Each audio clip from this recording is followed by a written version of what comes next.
Buonasera a tutti, buonasera da Vittorio Veneto. Salutiamo tutte le persone che sono collegate con noi dall'Italia in streaming. Ringrazio tutti i presenti per questa serata. Io mi chiamo Attilio Momi, sono il presidente del Consiglio Centrale di Vittorio Veneto della Società di San Vincenzo de' Paoli. Questa serata è la prima serata di un progetto molto ampio. Un progetto molto ampio che è stato creato dal settore carceri e devianza della San Vincenzo de' Paoli e il progetto si chiama Scegliamo Bene, che sono delle giornate per la legalità e per una comunità responsabile.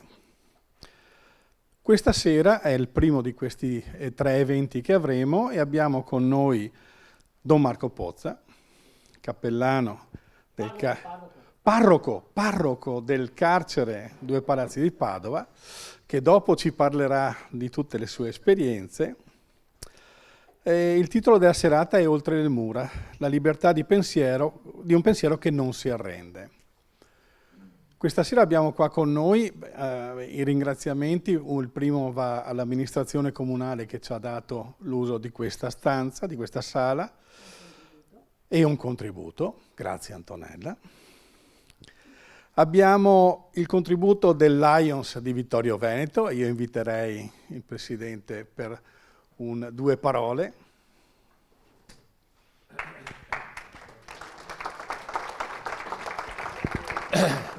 Allora, buonasera a tutti. È per me un grande piacere portare il saluto del Lions Vittorio Veneto e darvi il benvenuto a questa importante serata dedicata alla legalità e alla responsabilità civica.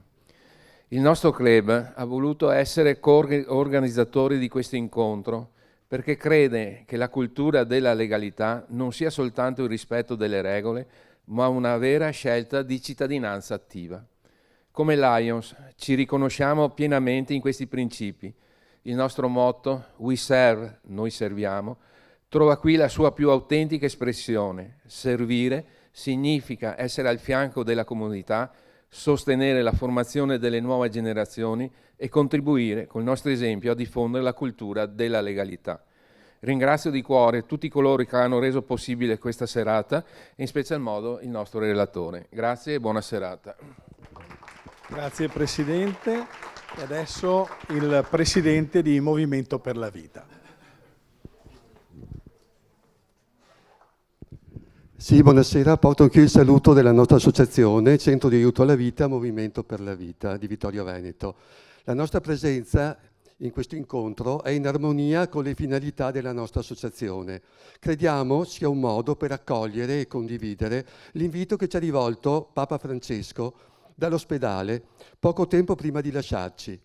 Eravamo a Roma lo scorso 8 marzo per un incontro che avevamo programmato con lui.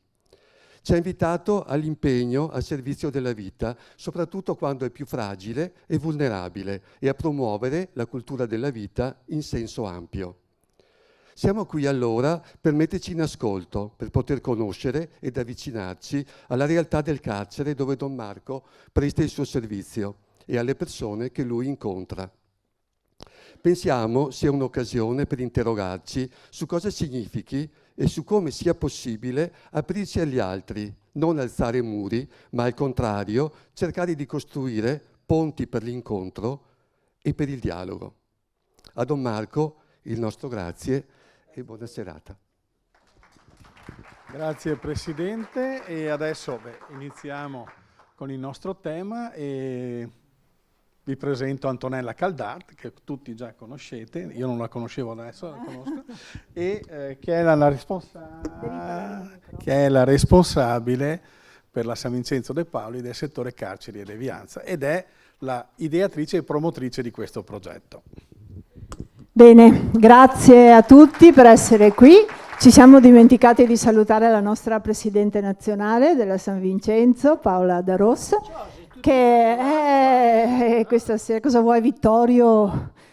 Hai capito? Cosa del genere? Tu pensavi di venire nel paesino no, qua. I ragazzi del 99. E invece eccoci qua, pronti per te. Allora, presento Don Marco Pozza, parroco del carcere Due Palazzi di Padova. Lui oggi ha scritto su un post che ti hanno chiesto di mandare un curriculum. Sì, anche perché se hai scritto permetti... solo nome, cognome, parroco e tutto il resto. No, questa roba qua no, ma non posso la leggo, consigliarti, no? L'hai scaricata da ChatGPT. Assolutamente. Vedi quanti errori ci sono qua. Ma sei stato insegnante, dovresti accorgerti quando scaricano da ChatGPT. Sua, è Satana è solo un nome, un libro basato su un dialogo con il Papa. Io non ho mai fatto sto libro. Pensa che roba. Non l'avrei mai letto perché io leggo solo questa Sono un parte figlio qua. di una buona donna con rispetto per mia mamma. Io. Comunque dai, Don Marco Pozza, giovanissimo sacerdote e parroco del carcere Due Palazzi di Padova, che è uno delle carceri più importanti d'Italia.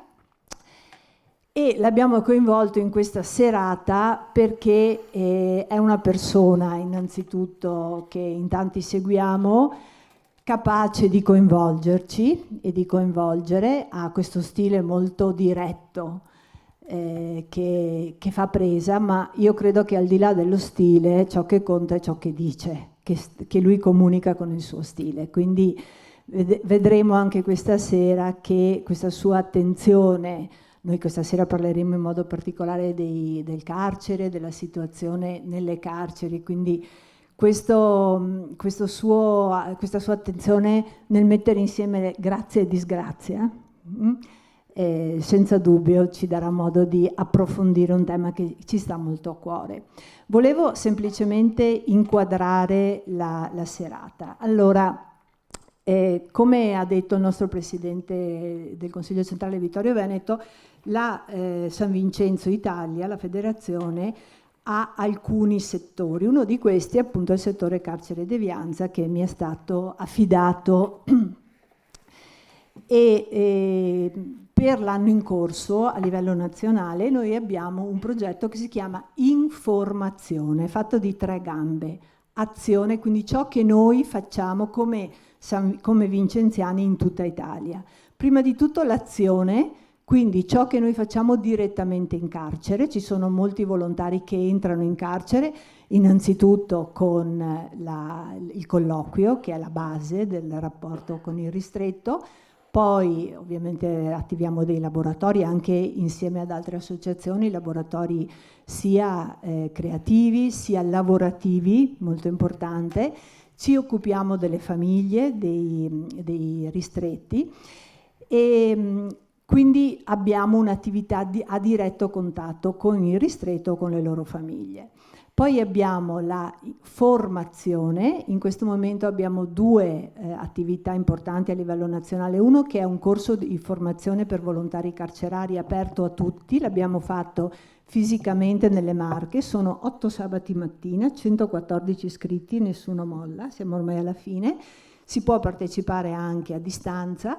Tutte le lezioni, gli interventi rimangono sul nostro sito e è una specie di cassetta degli attrezzi dove a cui puoi accedere se per esempio ti interessa il tema della droga nel carcere, piuttosto che i minori, piuttosto che le forme alternative alla detenzione. E poi abbiamo la formazione diretta specificatamente, come ha detto il nostro Presidente con questo progetto che si chiama Scegliamo Bene, diretta specificatamente ai ragazzi. Partiremo con il primo incontro proprio qui a Vittorio Veneto e poi gireremo l'Italia.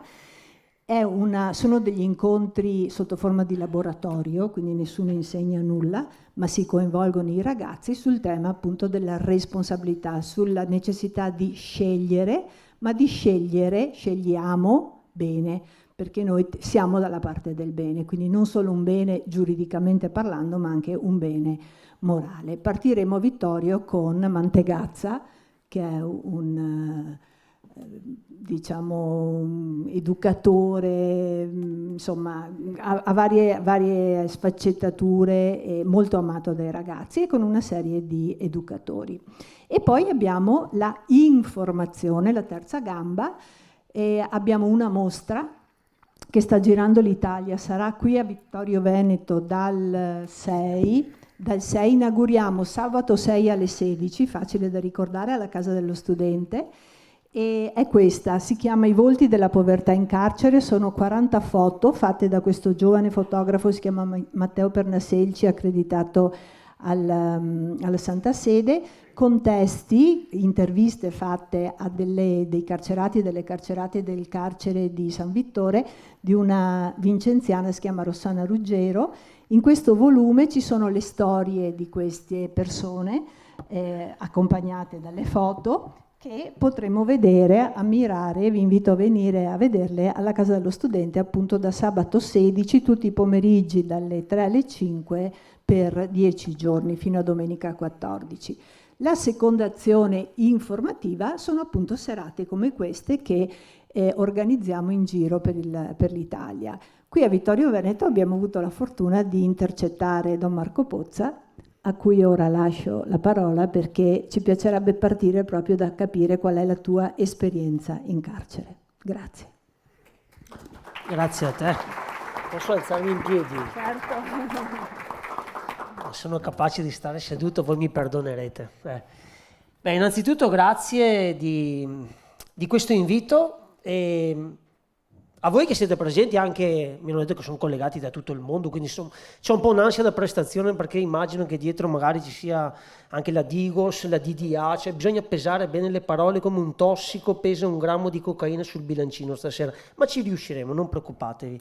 Grazie, perché in realtà io faccio quello che tantissime persone, non preti, persone significa uomini e donne, anche non credenti, anche menefreghisti, di buona volontà, fanno quotidianamente nelle loro giornate, che è quello di entrare dentro a questo mondo, un mondo per lo più nascosto, sconosciuto, un mondo che fa paura perché fa piacere che rimanga un tabù, un mondo che per la maggior parte delle persone, tra le quali mi ci metto io per una buona dose della mia vita, abbiamo accettato di conoscere attraverso gli slogan, attraverso le fasi fatte, attraverso l'informazione, la disinformazione che certe volte viene fatta attorno a questo mondo bellissimo. Io stasera mi permetterete che vorrei cominciare sta serata con un piccolissimo aneddoto, perché io ho sempre avuto grande problema con il tema della povertà. E nonostante provenga da una famiglia che ha sperimentato sulla sua pelle che cosa significa la povertà, la difficoltà economica, io sono figlio di una persona che ha perso il posto di lavoro quando ero bambino, e quindi so che cosa significa il fatto che la gente ti aiuti ad arrivare a fine mese, ti aiuti a vestirti, ti aiuti a portarti un pasto caldo a casa, lo conosco. Ma a parte questo, non lo so perché, ma c'era un qualcosa che ho detto, no, tra le centinaia di inviti, aspetta un attimo che questo qua invece che cestinarlo proviamo a ragionarci un attimo, no? E ho provato perché c'era San Vincenzo de Paoli, ho detto a me richiama qualcosa, no? Siccome ho una memoria che è molto limitata, ci stanno pochissime cose, no? È come il cestino delle email, no? Quindi continuo a buttare via, però qualcuno rimane lì in posta prioritaria, no? Ho detto San Vincenzo de Paoli mi richiama qualcosa. Allora sono come un salmone, sono andato un po' a ritroso ed effettivamente, no, nella mia memoria c'è una storia bellissima che adesso capisco perché stasera ci ha fatto incontrare qui in questa bella realtà, no? Ed è una storia che mi è stata raccontata durante il tempo del seminario. La mia vita, no, 45 anni, è spaccata in due fasi, no? 28 anni più il resto, 28 anni da dividere in due, 14 anni di seminario, pensate che roba pazzesca, e 14 anni di galera. Se voi mi dite quali tra i due mi sono serviti a diventare uomo, vi dico la galera. Il seminario mi è servito per diventare prete, ok. Però durante il tempo del seminario salvo delle cose bellissime, soprattutto del seminario minore. Il seminario minore, un giorno, durante un ritiro, pensate, io sono un pochettino, no, grazie alla mamma che tiene in una scatola un po' tutte le reliquie di suo figlio, i quaderni di prima elementare, tutte queste robe, perché lei è convinta che io un giorno diventerò un santo, no? Quindi andranno a ruba quelle robe, no? Sono andato a pescarmi il quaderno spirituale, mi ricordo ancora come si chiamava, il Q-Tabor, quaderno Tabor, che noi tenevamo durante i tempi del seminario, perché c'era un qualcosa che mi portava lì, sto San Vincenzo l'ho sentito ancora, no? Ed effettivamente è stata una storia bellissima, quella che mi era stata raccontata da bambino, che io non pensavo stasera di poter condividere con voi. Mi raccontarono, perché a quel tempo c'era il grande tema della vocazione, no? Sta domanda che ti fanno tutti, no? Ma tu quando hai sentito sta voce? roba che se uno non l'ha sentita, no, si sente un pochettino deficiente nei confronti degli altri, no? Io per esempio non l'ho mai sentita sta voce qua, c'è un insieme di percezioni che mi ha portato su questa strada, ma sta voce io per esempio non l'ho mai sentita. Però cercavano di spiegarci che questa vocazione, no, arriva da sto posto misterioso che è il cuore di Dio, che viaggiando in borghese tocca il tuo cuore, lo fa vibrare, invece di darti una risposta ti accende una domanda. Bellissimo, è vero. E ci avevano raccontato la storia di un ragazzo giovane, per me era vecchio quel tempo che avevo 11 anni, no, lui ce ne aveva 20 quando è successo questo, un giovane che viveva a Parigi. Io so che voi la sapete benissimo questa storia, però a me ha fatto del bene rileggermela oggi, no? Un giorno questo ragazzo è un po', vive, diciamo così, una crisi esistenziale, no? Capita anche magari a 70 anni. No, un attimino. Se no, niente, no, così mi concentro un po' meglio. No? Una crisi mistica, esistenziale, no, perché capita a tutti. A un certo punto nella vita tu dici, ma io cosa voglio fare della mia vita? Una domanda bellissima, no? Allora questo ragazzo che si chiamava Federico, no, gira per Parigi e a un certo punto vede la porta di una chiesa aperta. Parigi è una città bellissima anche per le chiese, no, a quel tempo. E entra dentro e dentro a questa chiesa vede che sul fondo, quindi vicino all'altare, c'è un signore inginocchiato, un signore anziano. Lui si mette lì, no, non era orario di visite in chiesa, no, a parte che bisogna discutere un attimo quando è orario di visite, ormai c'è sempre libero l'accesso, no. E era seduto lì, no, e lui si è un po' incuriosito come per dire, ma c'è ancora gente che si mette lì in ginocchio a pregare. Si ferma lì 5 minuti, questo sta lì a pregare. 10 minuti, questo non si muove. Insomma, dopo un quarto d'ora, insomma, sai, magari uno che non è avvezzo a quella realtà si stanca, esce fuori, ma gli rimane la curiosità, no? Quindi si siede sul muretto. Dopo un'oretta vede che questo signore, lo dico con la bagolina, però carico di anni, no, con la canizia nella testa, esce dalla chiesa. E questo ragazzo, Federico Zanam, fondatore delle San Vincenzo de Pauli, lo riconosce. Questo signore è Anne-Marie Ampère, uno dei più grandi scienziati, tant'è vero che ha dato il nome anche ad un sistema di misura, no, si misura in ampere. Federico rimane scioccato. Allora si avvicina e gli dice, scusi professore, ma io posso farle solo una domanda? E dice, prego, sentite che bella domanda, ma è possibile essere così grandi come lei e pregare ancora? E Anne-Marie Ampère lo guarda e gli dà una risposta che è proporzionale al genio intellettuale di quest'uomo. Gli fa una carezza sul volto e le dice, amico mio, ti confesso una cosa, che io mi sento davvero grande solo quando mi metto in ginocchio a pregare. Ora, nelle vite dei santi, no, la storia sfida e sfiora la leggenda, ma quella volta chi ci raccontò questa storia disse che quel giorno, la grazia di Dio, sta grande sconosciuta, no, aveva iniziato a fare breccia dentro all'animo inquieto di quel ragazzo, grazie alla testimonianza di questo genio che gli ha detto, guarda, se io sono grande è perché io mi metto qui in ginocchio a pregare. A me questa storia ha fatto bene, no? Per cui stasera appena sono entrato ho detto, porca miseria, no? È come se il ricordo di Federico Zanam, no, fosse arrivato qui. Un ricordo che poi io ho ritrovato tra le mura del nostro carcere di Padova. Io stasera vi premetto, così anche poi con le domande, no, mi paro un pochettino il mio destino, vi premetto che io non faccio il parroco in un carcere, ok? No, io faccio il parroco nel carcere di Padova, dove, come dice la pubblicità, il genitivo di Padova fa la differenza. Perché magari qualcuno stasera uscirà fuori e dice, ma allora fa tutti bella vita, no? No, io non conosco le altre carceri. No, io conosco un pochino la realtà nella quale vivo Ed è dentro a questa realtà, no, che quel bambino strafottente, altezzoso, con la sua tracotanza tranquilla, no, che aveva fatto il liceo classico con un dottorato in teologia, pensava di conoscere a meraviglia, perché io nasco, cresco in quella che secondo me, ma a detta di tantissime persone, soprattutto dei residenti, è la zona più bella del mondo, che è il nord-est dell'Italia. Ancora più che Vittorio Veneto, la Pedemontana Vicentina, lì la zona tra Thiene, Bassano e Asiago. Lì, secondo una ricostruzione che abbiamo fatto noi in paese, è stato ritrovato anche un piccolo reperto di legno che secondo noi, ma adesso è lo studio del carbonio 14, dovrà essere un pezzettino dell'arca di Noè. Sembra che da lì sia ripartita la storia, quindi noi siamo orgogliosi, no? Di questa terra bellissima, come dice la pubblicità di Confartigianato, nella terra dove il tempo è denaro, batte forte il cuore artigiano. E anche la carità nella nostra terra è un lavoro artigianale, è fatto quotidianamente con le mani.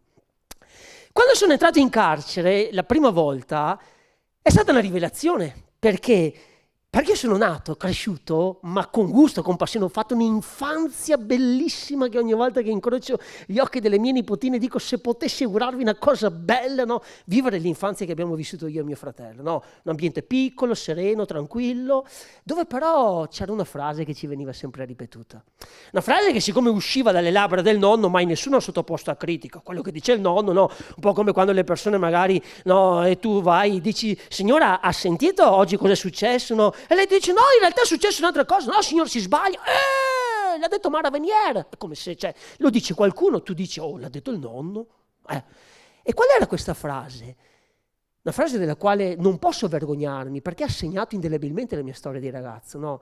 Quando vedevamo attraversare sullo schermo della televisione in bianco e nero che era sopra la mensola lì di formica della cucina di mia nonna, no? Vedevamo attraversare magari la faccia di Totò Riina, di questa gente che magari aveva ammazzato, di qualcuno che aveva sequestrato a quel tempo negli anni 90, o peggio ancora che aveva violentato una donna, un bambino.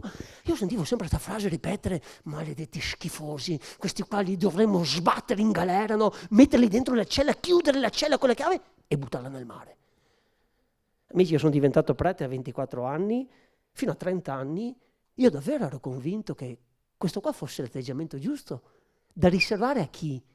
A chi nella vita non ce l'ha fatta al primo tentativo a raggiungere la felicità.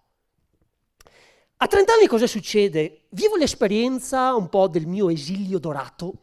Sapete quel vecchio detto della Chiesa che è attualissimo, no? Che ti promuovono per spostarti, no? Ho avuto la bellissima possibilità di fare un dottorato a Roma e in quella stagione della mia vita, una stagione inquieta, una stagione, no, di distruzione di quel grande sogno che mi ero creato, che era più un'illusione, no? Che essere prete fosse un'avventura semplicissima, ho conosciuto questa realtà, la realtà del carcere Regina Coeli di Roma, dove quel giorno ricordo il benvenuto che mi diede Padre Vittorio che nel 2009 è stato insignito dall'allora sindaco Gianni Alemanno della chiave della città di Roma. Erano 30 anni nel 2008 che lui era lì. Io sono nato nel 79, lui dal 78 che è lì. Nel senso più bello del termine fa parte dell'arredamento carcerario.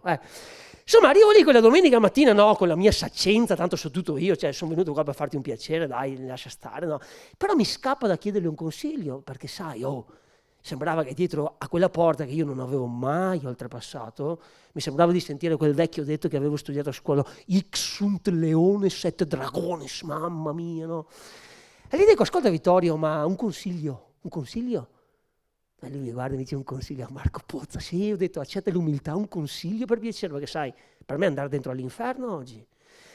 E lui mi diede un consiglio che oggi, dopo quasi 30 anni, dico: che profeta che ho trovato nella mia strada. Mi diede questo consiglio, disse: cerca di fare solo una cosa se puoi, no? Fai in modo che la bruttezza che incontri non abbruttisca te. Bellissima questa frase, Cioè, è un uomo che mi ha detto: questo è un posto brutto. Perché è brutto? Manca la libertà. E quando tu non hai la possibilità di scegliere, puoi vivere anche dentro ad una reggia bellissima, ma è un posto brutto. Amici, stasera siamo qua, no? Che ci prendiamo un pochettino per i fondelli perché parliamo delle mura, de stecolate, del cemento, magari parleremo del DAP, dell'amministrazione penitenziaria, delle galere. E magari non ci rendiamo conto che qui dentro ci sono dei cuori che che sono prigioni più terribili delle prigioni nelle quali vivono le persone detenute. Perché voi sapete che si può essere prigionieri anche da liberi e si può diventare liberi da prigionieri. Non è un gioco di parole. È stata la rivelazione che ho scoperto dentro in carcere. Però poi mi sono detto, ma sta roba qua, no? Qual è stata la fessura, no? Perché ci deve essere stata una fessura, no? Dalla quale è entrata l'acqua della galera, sta curiosità, no? Da dove mi nasce? E stasera voglio partire da qui, no? Da dove mi è nata sta passione di andare a fare che cosa? A vedere! Io so veneto, se mi non tocco, cioè con le mani, non ci credo, no? Un giorno nel museo di San Pietroburgo, all'Ermitage, c'era una statua in un'intera sala, no? Una statua solo, grande, alta così, no? Che io avevo imparato ad amare da bambino durante le lezioni di storia dell'arte, no? Mi ricordo ancora il titolo, Il bambino con la spina nel piede, no? Quel giorno entro all'Ermitage, c'era il vuoto, no? Ho detto, mamma mia che bello, ho detto, speriamo solo che non mi venga la sindrome di Stendhal, sono lì così, no? Non c'era nessuno, mi sono anche guardato attorno perché c'è scritto don't touch, vietato toccare. Ho detto, insomma, sono i miei vicini, non c'era nessuno, no. L'ho toccata. È arrivato un signore da dietro, non era italiano, sento l'accento, dice, excuse me, you are Veneto? Ho detto, sì, ho detto, no, Veneto come mai? Cioè, neanche avevo aperto bocca, mi ha fatto capire che è un Veneto, se non tocca non ci crede. Mi sono sentito orgoglioso, no? Perché? Perché questo è stato il dramma che io ad un certo punto ho vissuto nella mia storia. Ho avuto la necessità, ma c'era una questione per essere onesti intellettualmente, di vedere se quello di cui ero convinto alla prova dei fatti stava in piedi. Perché se tu non lo metti alla prova, anche la fedeltà, tutte le cose, no? Anche la castità. Nel mio paese dicono, facile essere casto se non sei mai stato tentato, no? Le tentazioni ti allenano, hanno un margine di positività. Voglio metterlo alla prova.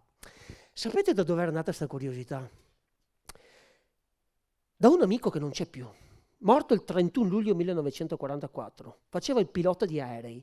Quel giorno è salito in aereo per fare un giro di perlustrazione, non è più rientrato, non l'hanno più trovato, è morto come aveva fatto morire quel bambino, quel principe piccolino così grande che è diventato, che alla fine ha finito per oscurare anche l'identità del suo papà, perché tutti conoscono il Piccolo Principe, ma pochissimi conoscono Antoine de Saint-Exupéry, che è stato il papà letterario del Piccolo Principe, che nella vita quest'uomo ha avuto una sfiga solo grande, no? Quale? Quella di mettere al mondo un principe che lui ha chiamato piccolo, che è diventato così grande, è il libro più tradotto al mondo dopo la Sacra Scrittura. È diventato così grande che ha finito per nascondere il papà.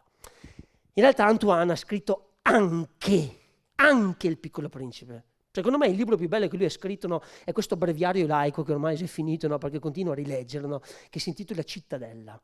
Cittadella è un po' uno zibaldone, no? Sono 925 pagine, no? Che sono come dei blocchi, è un bazar, no? Frasi, capitoletti di 5 righe, altri di 10, di 7 pagine, no? Di 3 parole, dove lui li annotava. Poi ogni tanto, come un artista, entrava dentro, prendeva un blocco di marmo, cominciava a lavorarlo e tirò fuori Il Piccolo Principe, Volo di notte, un po' quei libri che lui ha scritto. Insomma, in una pagina di questi è raccontato questo episodio, che stasera forse direte, porca miseria, non l'avevo mai sentita questa storia qua. Racconta di una sera dove lui si trovava sulla cima di una collina. Immaginate, qui mi hanno detto che c'è un castello addirittura come episcopio, no? Del vescovo di Vittorio Veneto. Ecco, immaginate che sia sopra lì, non so, c'è un carcere a Vittorio Veneto? No, immaginate che da lì si vede il carcere Due Palazzi di Padova quando è tirato a vento, no? Se Ungaretti da Santa Maria la Lunga vedeva il mare, da qua si vede, no, tutta la pianura. Immaginate, no, che sei sopra una collina e Antoine vedeva il carcere in fondo. Sentite come lo descrive lui che era poeta. Sentite che roba. Quella notte la città era come sospesa, disturbata nel sonno per via di un uomo che all'alba doveva espiare un crimine. Infatti si diceva che fosse innocente. Chi frequenta le galere lo sa, no? Tu parli con uno, ti dice guarda mi sono innocente. Cioè noi abbiamo 750 casi di errori giudiziari a Padova, no? I più onesti cosa ti dicono? Guarda, quella roba per la quale mi hanno condannato, credimi, sono innocente, però ne ho fatto altre che non mi ha mai beccato, quindi facciamo patta, però su quella roba, questo è il massimo della verità che tu ti avvicini, no? Quindi anche Antoine dice, ovviamente, no, si diceva che fosse innocente quest'uomo. Per le vie circolavano delle pattuglie con il compito di impedire assembramenti di folla, perché qualcosa induceva gli uomini a uscire di casa e li spingeva a radunarsi. Nel mio paese dicono che tutti ridono dei matti in piazza, purché non siano della loro razza. Io mi dicevo, pensate, è la sofferenza di un uomo solo che fa divampare tutto questo incendio. Quel tizio in galera viene brandito su tutti come un tizzone. Provai il bisogno di conoscerlo. E mi diressi verso la prigione. Scorgevo la sua forma quadrata e nera che si stagliava nel cielo stellato. Le guardie mi aprirono le porte che girarono lentamente sui cardini. I muri mi sembravano di uno spessore inusitato e delle sbarre proteggevano i lucernari. Anche là dentro pattuglie nere circolavano lungo i cortili o si levavano al mio passaggio come degli animali notturni, e dappertutto quell'odore di camerata, quegli echi profondi di cripta quando si lasciava cadere una chiave o si camminava nel pavimento. E io pensavo, occorre che l'uomo sia ben pericoloso perché si renda necessario schiacciarlo in questo modo sotto una montagna. Lui così debole, con un corpo così fragile, che un chiodo può votarlo della vita. Tutti quei passi che sentivo gli camminavano sul ventre, e tutti quei muri, tutte quelle porte segrete, tutti quei contrafforti gravavano su di lui. E io dicevo, è lui l'anima della prigione. È lui il senso, il centro, la verità della prigione. E tuttavia, che cosa rivela di se stesso se non un mucchio di stracci? Disteso oltre le sbarre, sprofondato nel sonno e russante. Eppure, anche così com'è in cella, quest'uomo è il lievito di una città ed è la causa, voltandosi da un muro all'altro, di questo terremoto. Mi aprirono lo spioncino e lo guardai, poiché sapevo che qui c'era qualcosa da comprendere. E lo vidi.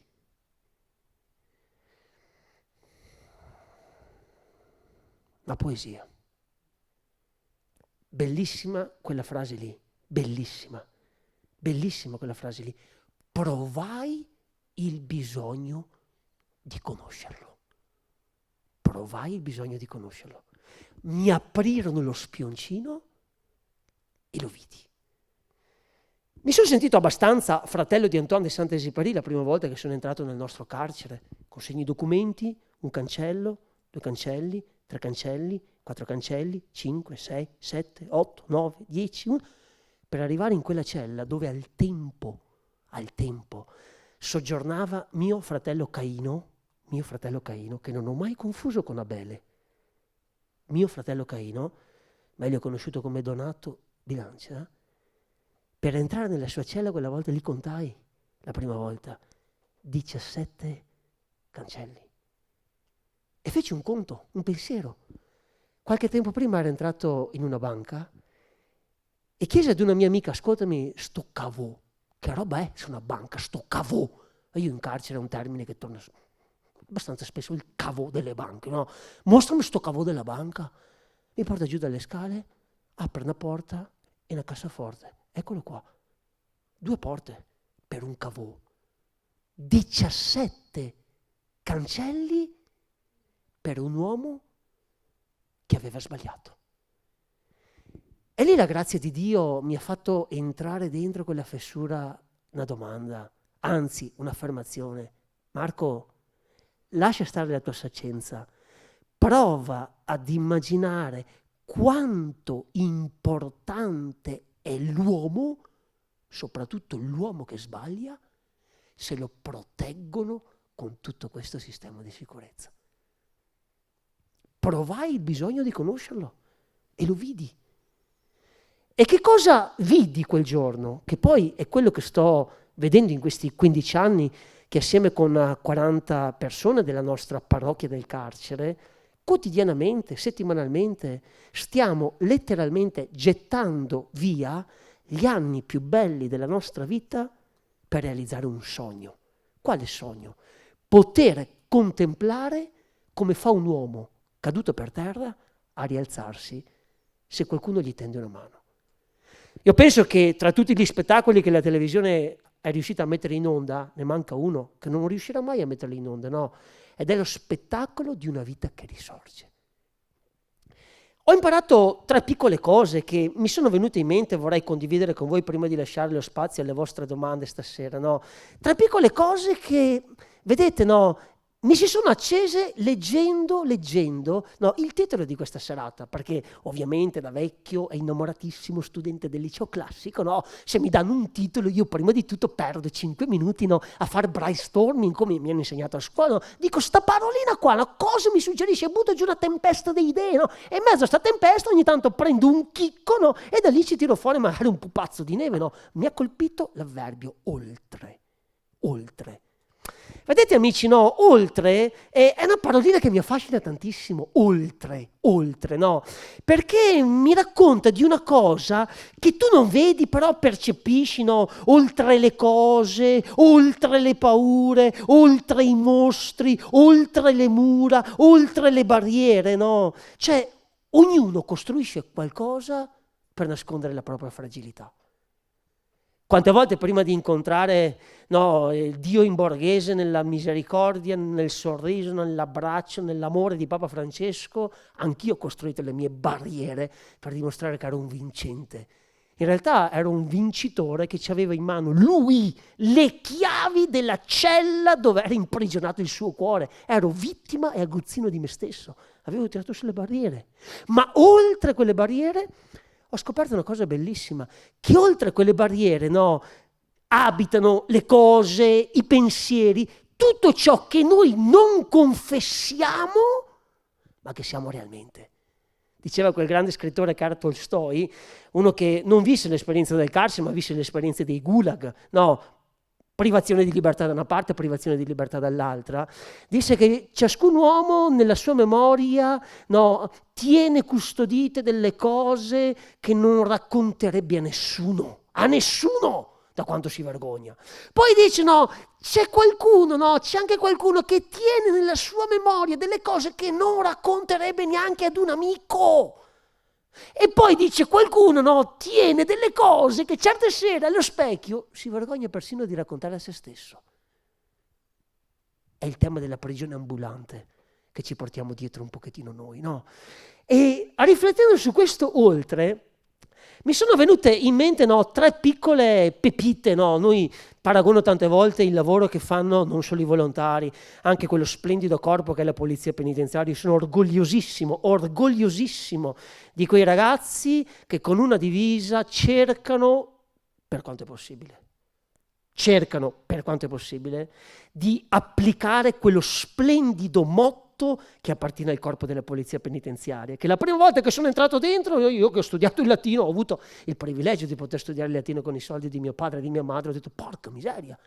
Forse voi se siete avvezzi al carcere e sapete che il motto della polizia penitenziaria è fantastico, no? Despondere spem munus nostrum, tradotto, no? Il nostro lavoro, la nostra missione è diffondere la speranza. La prima volta che l'ho letta ho detto scusa, ma che differenza c'è tra essere prete qui dentro ed essere un agente di polizia penitenziaria? Sempre artigiani di speranza siamo e stiamo parlando.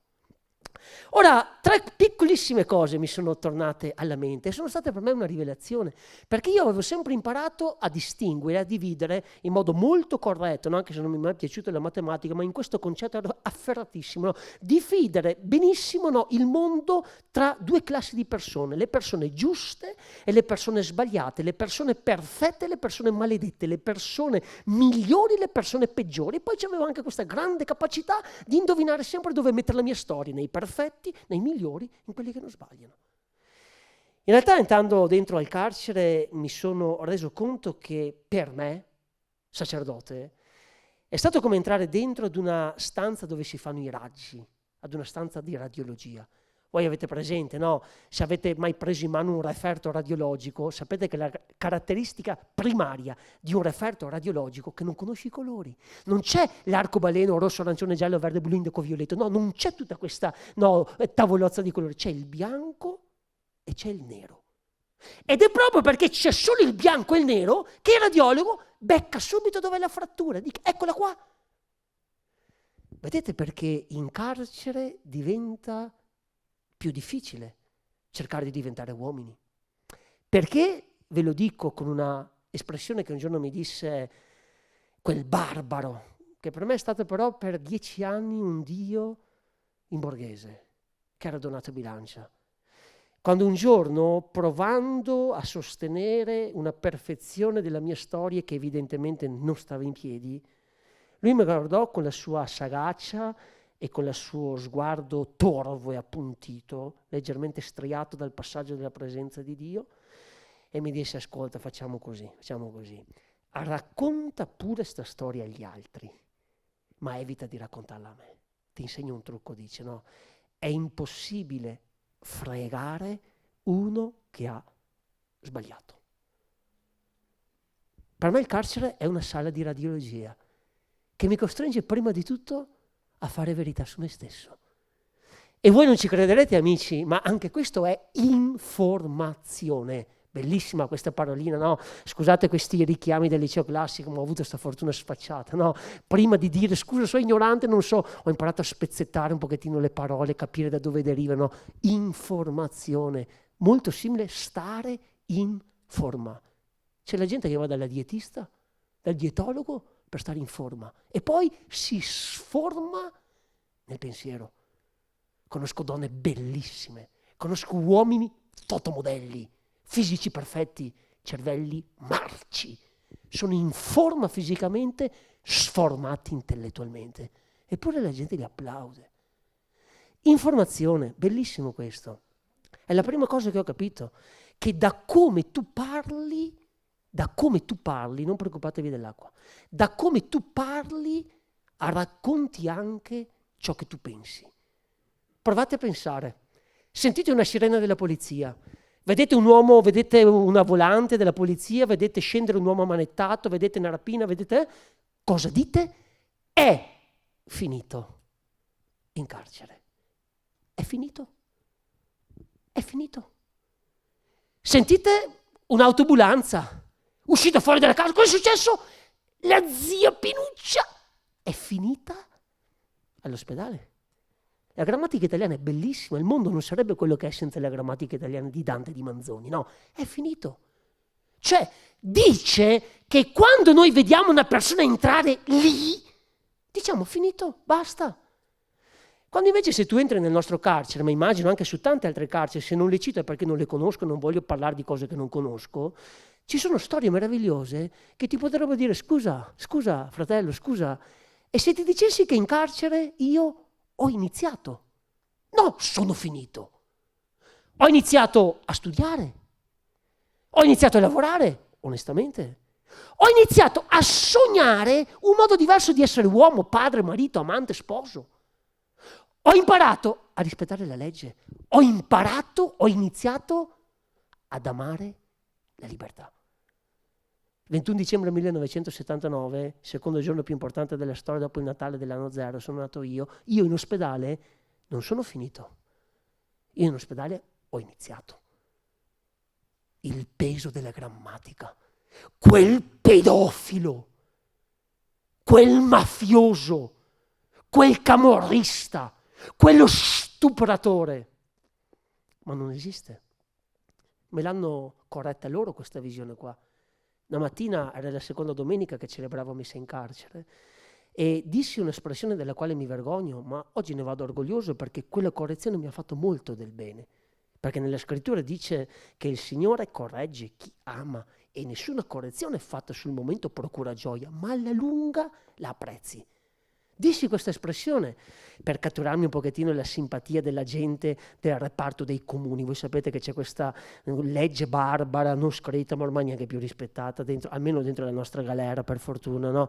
Dove le persone che commettono reati contro le donne e i bambini, no, sono da considerare degli infami, persone maledette da ammazzare.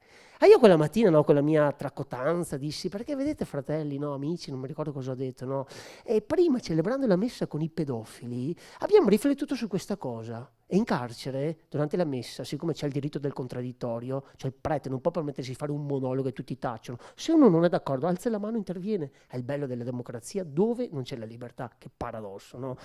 Alza la mano uno e dice, Insomma, padre, noi pensavamo di avere un prete più intelligente vedendo quello che si scriveva sui giornali. Mi sarebbe venuto da reagire, è che in un battibaleno ho detto fermo, perché con le mani questi ci sanno fare meglio di te.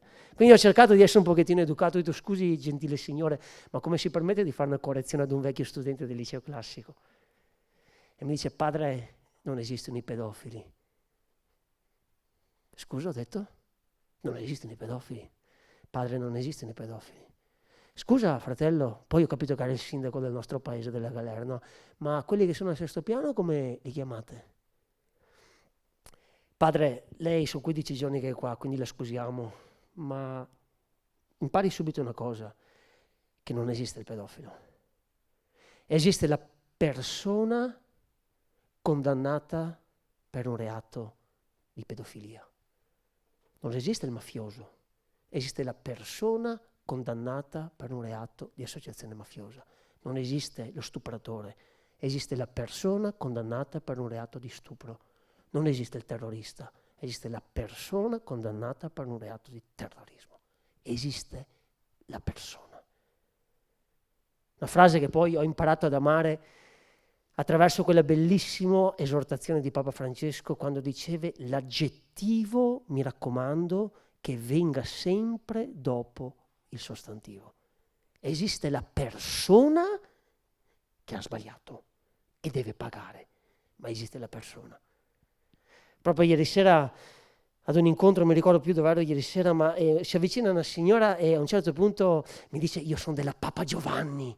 E ogni volta che sento, chiedo scusa al fan club di San Vincenzo del Palio, ma ogni volta che sento la Papa Giovanni, se la gente non mi trattasse da scemo, mi verrebbe da inginocchiarmi, perché dietro la Papa Giovanni c'è un profeta gigantesco, un santo, Oreste Benzi. Misurai il grado di santità di quell'uomo nel novembre del 2009, il giorno del suo funerale alla Fiera di Rimini, dove in quel palasport non c'era un politico a pagarlo oro. C'erano puttane, detenuti, delinquenti, c'era il popolo di Don Oreste. E ieri sera feci una carezza a questa signora e le dissi, signora, se stanotte in sogno vede Don Oreste, gli dica che in tantissime celle nostre hanno dipinto una frase che disse Don Oreste, bellissima, frase meravigliosa, dice questo, l'uomo non è il suo reato. Bellissimo. L'uomo, la donna, perché esistono anche le carceri femminili, l'uomo e la donna non sono il loro reato. L'importanza della grammatica me l'hanno insegnata loro, gli analfabeti che insegnano ad un ex studente di liceo classico con un dottorato in teologia come si usa la grammatica. Cioè l'aggettivo viene dopo il sostantivo. Tant'è vero che si chiama qualificativo. La seconda cosa, ce ne sono tre, la seconda bellissima che mi è venuta in mente quando percorro queste navate di questa cattedrale meravigliosa che è la nostra Galera. Dico meravigliosa perché non c'è romanzo più bello di quello che si nasconde dietro i volti di queste persone. E ogni volta che mi fermo un po' artista ereditato da mio padre dico porca miseria, dietro sta faccia qua c'è un romanzo, un film, un documentario, un saggio che potrebbe pareggiare a quello di Cesare Lombroso, c'è un mistero da scoprire. C'è anche il male, che non devi dimenticare. C'è soprattutto il sangue delle vittime, che non devi dimenticare. Però c'è una cosa affascinante, ed è la seconda che volevo condividere con voi. Ogni tanto la gente quando entra, anche oggi dei catechisti mi hanno detto Don Marco, porca miseria, no, sto linguaggio che scossa ti raccontano i ragazzi, perché non c'hanno più filtri, ma perché li ho invitati io, dopo un po' di anni che è nata sta confidenza, no? Li ho invitati io, un giorno disse ragazzi, tenete presente, no, 14 anni di seminario, 14 anni di seminario, ma ve lo dico con piena coscienza di ciò che dico è responsabile delle mie parole, con 14 anni di seminario e altrettanti 14 anni di galera, ma secondo voi c'è ancora qualcosa che mi scandalizza? Ma aprite le fauci, raccontatemi quello che volete, tanto ogni cosa che voi mi raccontate io la ricollego con qualcosa che ho già vissuto in seminario o che abbiamo già vissuto insieme in galera. E questi si confessano a cielo aperto, no? Ma una cosa meravigliosa è che un giorno dissi ad uno che mi chiedeva scusa, ma allora non ti scandalizza più niente? Sì, è rimasta una cosa a scandalizzarmi. E tutti, no, vediamo. Mi scandalizza il bene. Mi scandalizza il bene. Il male non fa più notizia nel mio cuore, il male no, è assurdo, è stereotipato, no? Sono quelle 10 strade attraverso le quali il male ci percorre, ci affascina, poi siccome è un genio, no? Ci fotte come fossimo dei polli, no? Ma sono quelle lì, è il male.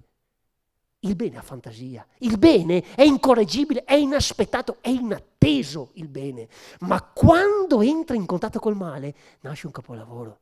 Voi ve la ricordate, no? Io sono innamoratissimo di questi santi laici, no? Purtroppo non diventeranno mai santi, gente come il Manzoni, gente come Dante, ma pensate Dante, addirittura Papa Francesco ci dedicò una specie di lettera apostolica in un anniversario. C'è Dante, tutti i carismi per diventare santo, c'è sto problema che ha ficcato l'inferno, tante di quei cardinali da vescovi che adesso si vendicano, dicono, oh, te, figurati se sei santo. Ma Dante è un santo, cioè un uomo, per colpa di uno sguardo, quello di Beatrice Portinari quando aveva 9 anni, lei 8, per le strade di Firenze, un uomo da solo non può partorire la Divina Commedia. Lì c'è un Dio che ha aperto un cantiere, che ha preso in comodato d'uso per 50 anni il cervello di Dante e ha detto mi nascondo dietro le parole della poesia per raccontare che cos'è la storia della salvezza.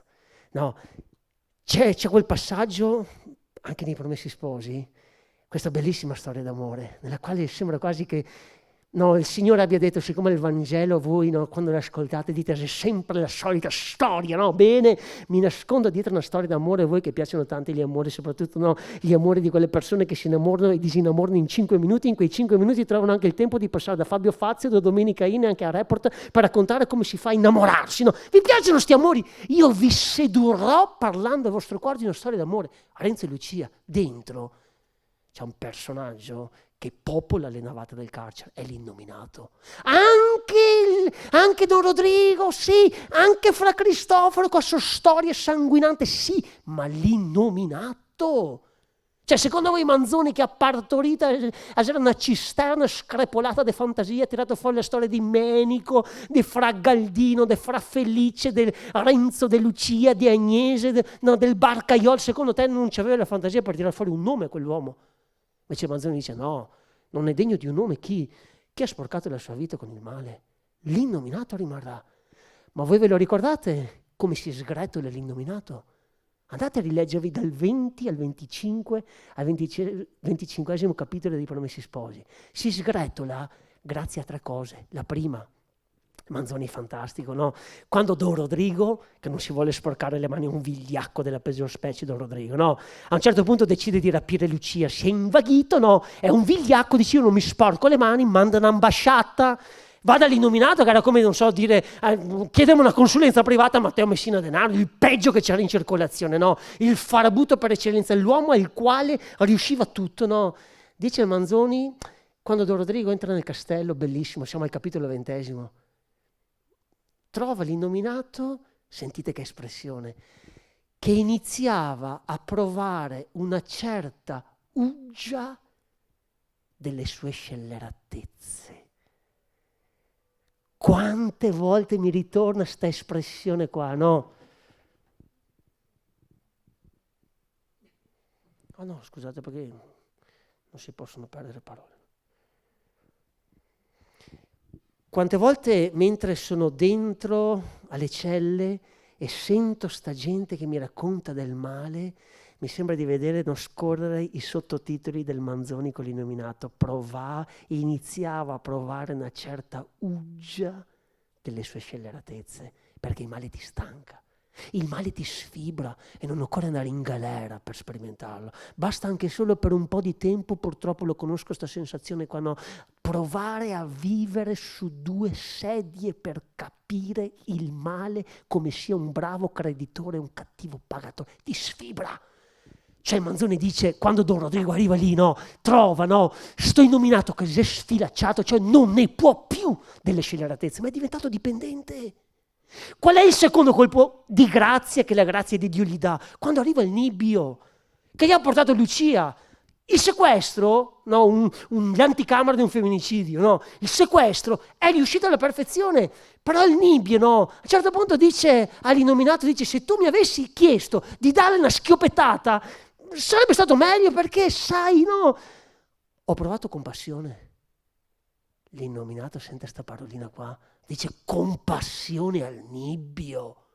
come per dire una bestia così, mi parla del cuore. Ma cos'è sta compassione, gli dice l'illuminato. E sentite come la descrive il Nibbio. Dice una robetta come la paura. Se tu lasci che entri nel tuo cuore, a poco non riesci più a governarla. Compatire non significa che te me fai pena. No, la pena è una roba. La pena ti permette di sentirti superiore. Gli altri li guardi dall'alto in basso. La compassione, cum patere, cioè ti siedi accanto e il suo dolore diventa il tuo dolore. È come se tu ascoltassi un africano che ti dice: no, vuoi conoscere la mia storia? Prenditi gli zoccoli miei, indossali per un po' di chilometri. La compassione. Il Nibbio non aveva calcolato sta roba qua. Lui era una bestia. Per lui l'uomo non deve avere un cuore. A un certo punto no, lo sguardo di questa ragazza gli fa sentire compassione. E il colpo di grazia qual è? Il colpo di grazia. Quando l'illuminato entra in stanza e vede sta Lucia che è lì nell'angoletto, non sorvegliata alla vista della vecchia guardiana, no? A un certo punto questa qua, dopo che le fa tutta quella romanzina bellissima, che le dice: guarda, non sei un bastardo te, no, gli dice un'espressione bellissima. Sentite che cosa dice Lucia al suo sequestratore: vedo che lei ha un buon cuore e che sente pietà di questa povera creatura. Amici, è impossibile resistere di fronte a qualcuno che è capace di vedere del bene in te quando tutti vedono solo il male. È impossibile resistere. Guarda, no, 3 colpetti, Don Rodrigo, Nibbio, Lucia aprono una breccia nel cuore dell'illuminato, che poi lo porterà ad incontrare la misericordia del cardinale Borromeo e poi lo porterà a ritornare su in cima nel suo castello, a guardare in faccia la sua gente e dire: da oggi qui dentro si cambia. Vedete la bellezza del carcere? Il cambiamento di uno, attenzione, potrebbe diventare e accendere il cambiamento di una comunità. E allora chiudo e lascio lo spazio a voi. Per me è fantastica questa esperienza perché ho imparato che il male non ha giustificazione. Il male è male. Non è più male, meno male, quasi male, poco più che male. Il male è male, punto a capo. Punto a capo. Non c'è giustificazione. Ma se tu accetti di scendere dentro a questo male e di risalire a ritroso come un salmone la corrente, vai a scoprire una cosa meravigliosa. Rischi di andare a scoprire come fa il male. Amici, il male è affascinante. Il male ha una seduzione. Diceva Calvino che anche Satana ha i suoi miracoli. Ma tu riesci a capire come fa il male ad un certo punto a insinuarsi dentro agli interstizi di una storia che finora era rimasta perfetta e a scartavetrarla. Ma tutto questo è possibile, direbbe Antoine de Saint-Exupéry, se tu chiedi una gentilezza all'agente di polizia. Gli dici: scusa, mi puoi aprire lo spioncino? Perché io devo guardarlo negli occhi, quest'uomo. Chiudo. E io non sono un bravo parroco, purtroppo, sono uno che cerca di fare meglio che può, però ogni tanto durante le mie giornate mi torna alla mente la frasetta, il cliché: ma le maestre non hanno fantasia. Io voglio un sacco di bene alle mie maestre, ma non hanno fantasia, no? Dalla prima elementare alla quinta superiore, ogni volta che mia madre entrava, come si chiamavano le visite con i professori, no? Ste specie di appuntamenti al buio che i professori organizzavano, no? Mia madre usciva sempre, con un cappio e non sapeva se attaccarselo oppure se posticipare, no? Perché dicevano: signore, cosa vuole che le dica? No, ragazzi, intelligente, no? Intelligente, però potrebbe fare di più, no? E questa frasetta qua mi ritorna spesso in carcere. È bravo, si dà da fare, ma potrebbe fare di più. L'ultimo che me l'ha ricordato E io vi chiedo scusa se, perché parto dal presupposto che qui dentro, anche tra chi ci ascolta, non tutti condividano il dono della fede. Però io non posso prescindere da questo punto prospettico, altrimenti sarei un ignavo a vergognarmi di raccontare l'amore che ho sposato. Se io non avessi incontrato Cristo, la sua bellezza nascosto nelle pieghe e nelle piaghe di una storia peccaminosa e graziata, che è la mia storia, io oggi non mi sentirei così in debito con Dio da scontare una vita per amore, per contraccambiare con queste persone qua.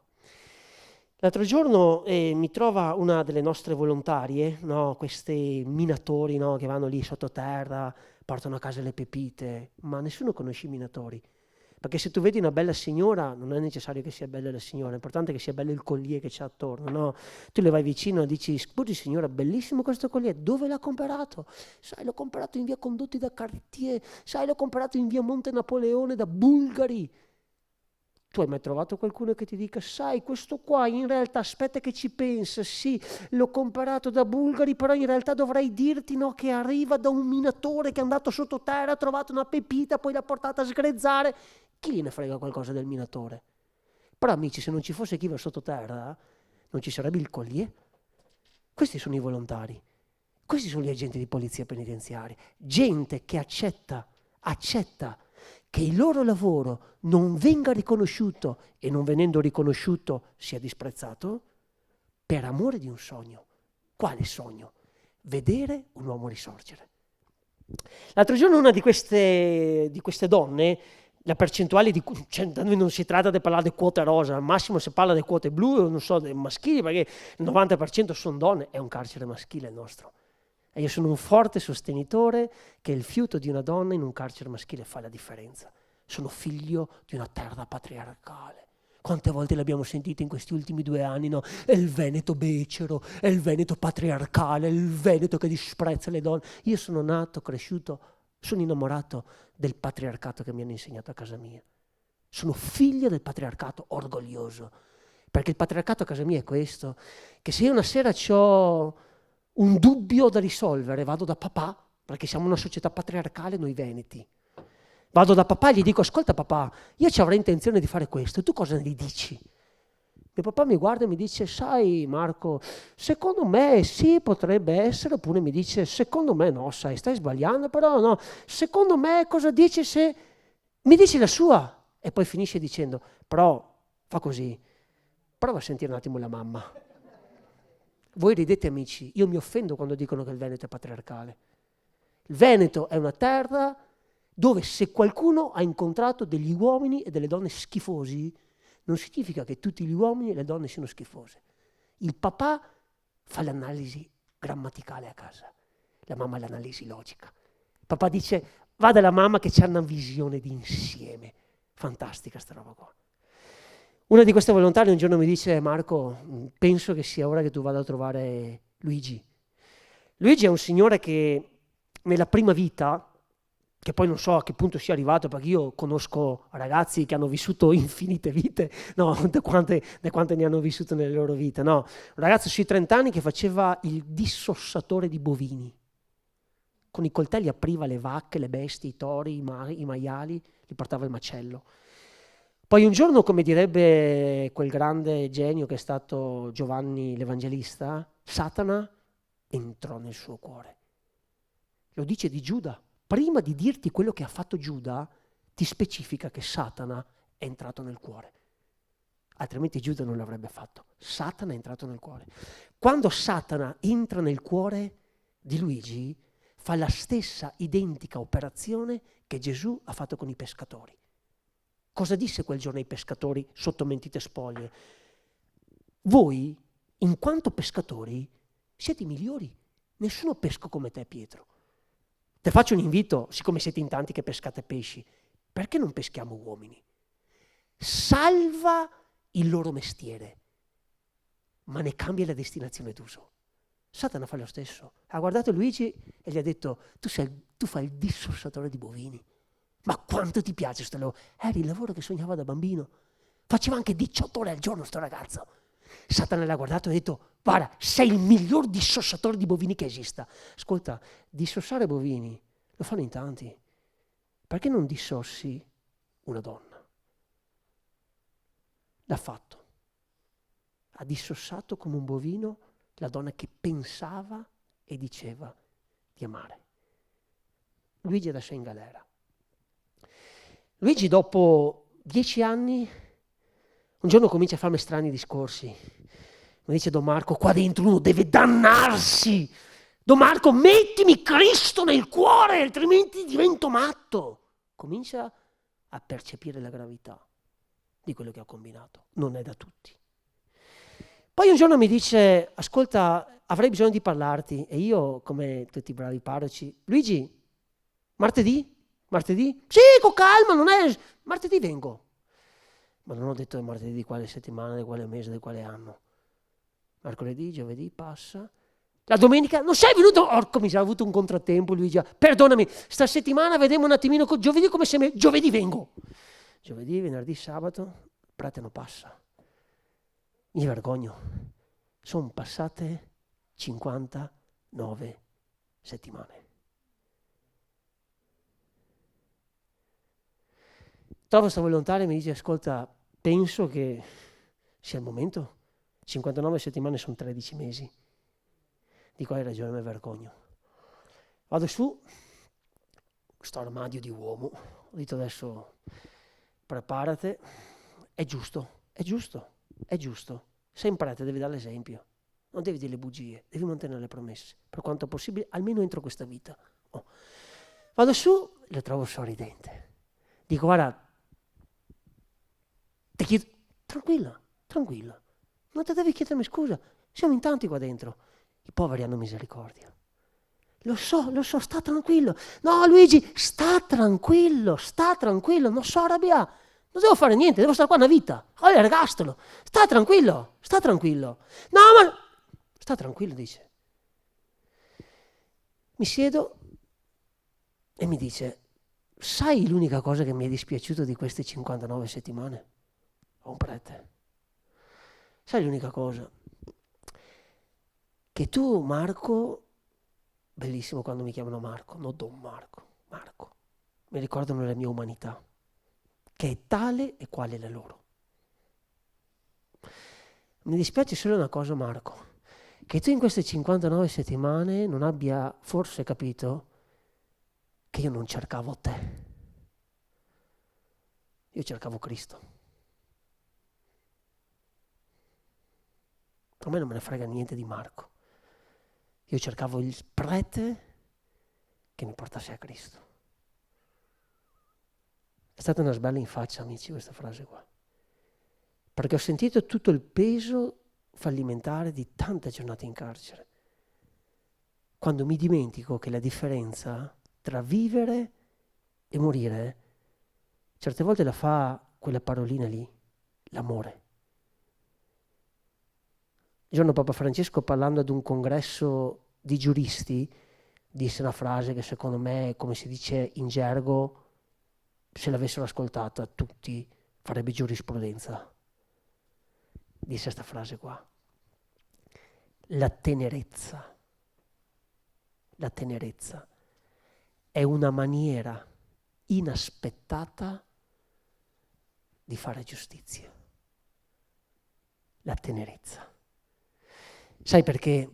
Tu prova ad immaginare, e chiudo, immagina di dover tornare a casa una sera.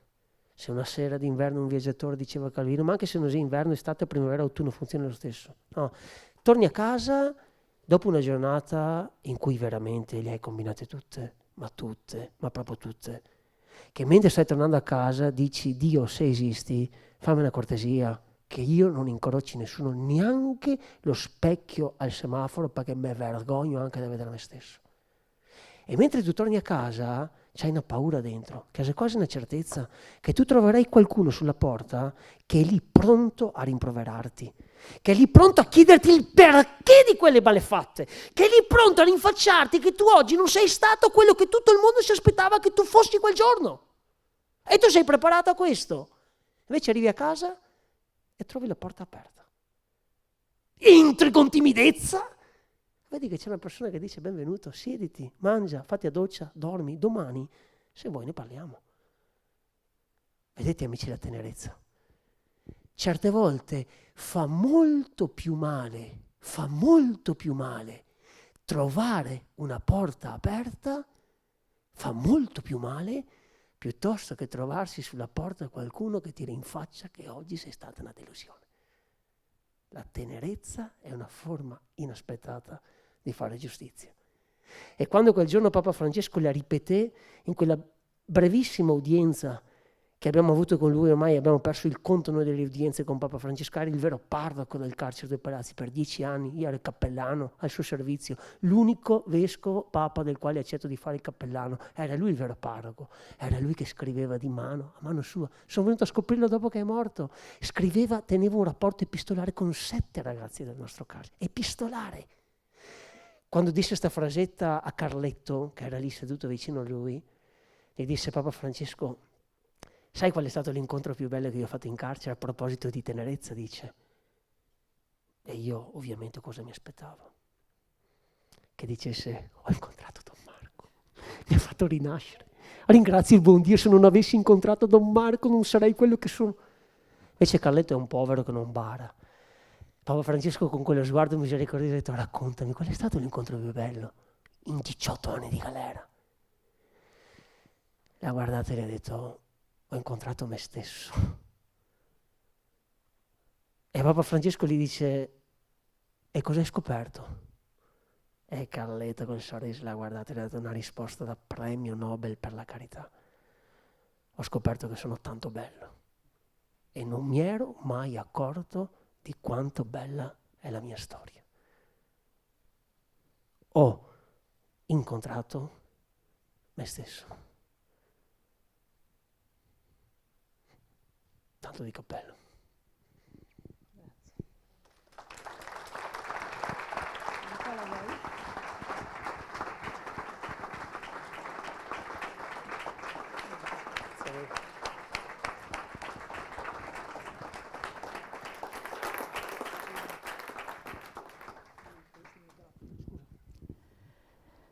Allora, grazie intanto di tutte le suggestioni che ci hai dato e come dicevo prima, avete visto che dietro a questo stile così molto colloquiale ci sono dei concetti profondissimi che anche questa sera ci hai trasmesso, però volevo farti vedere questo. Questa qui è la copertina che raccoglie il frutto della 18ª edizione del Premio Castelli, che è un premio letterario che noi come San Vincenzo indirizziamo ai detenuti di tutta Italia. Il titolo di quest'anno: Mi specchio e non mi riconosco, non sono e non sarò il mio reato.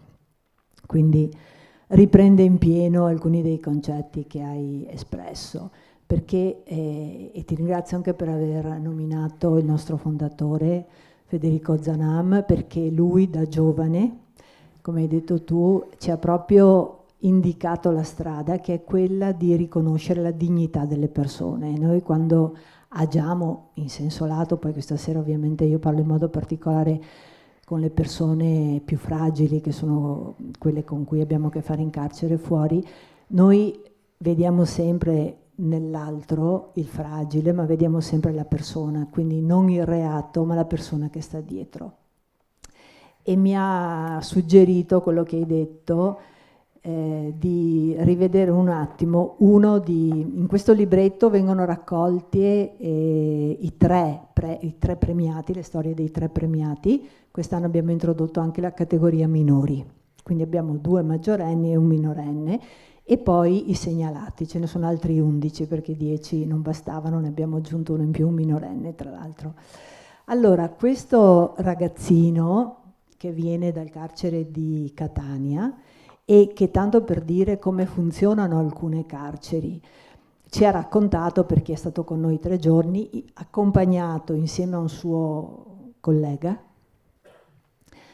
di detenzione, un altro minore, accompagnato dalla direttrice del carcere, da una guardia e da un'educatrice, che sono venuti apposta in 5 su dalla Sicilia a Brescia, perché quest'anno eravamo a Brescia. Quindi già questo ci dice come alcune carceri ancora ci diano il senso che il dettato costituzionale che la carcerazione deve essere non solo punitiva ma anche educativa, in alcuni casi per fortuna ancora funzioni. Qui ne abbiamo avuto la testimonianza diretta.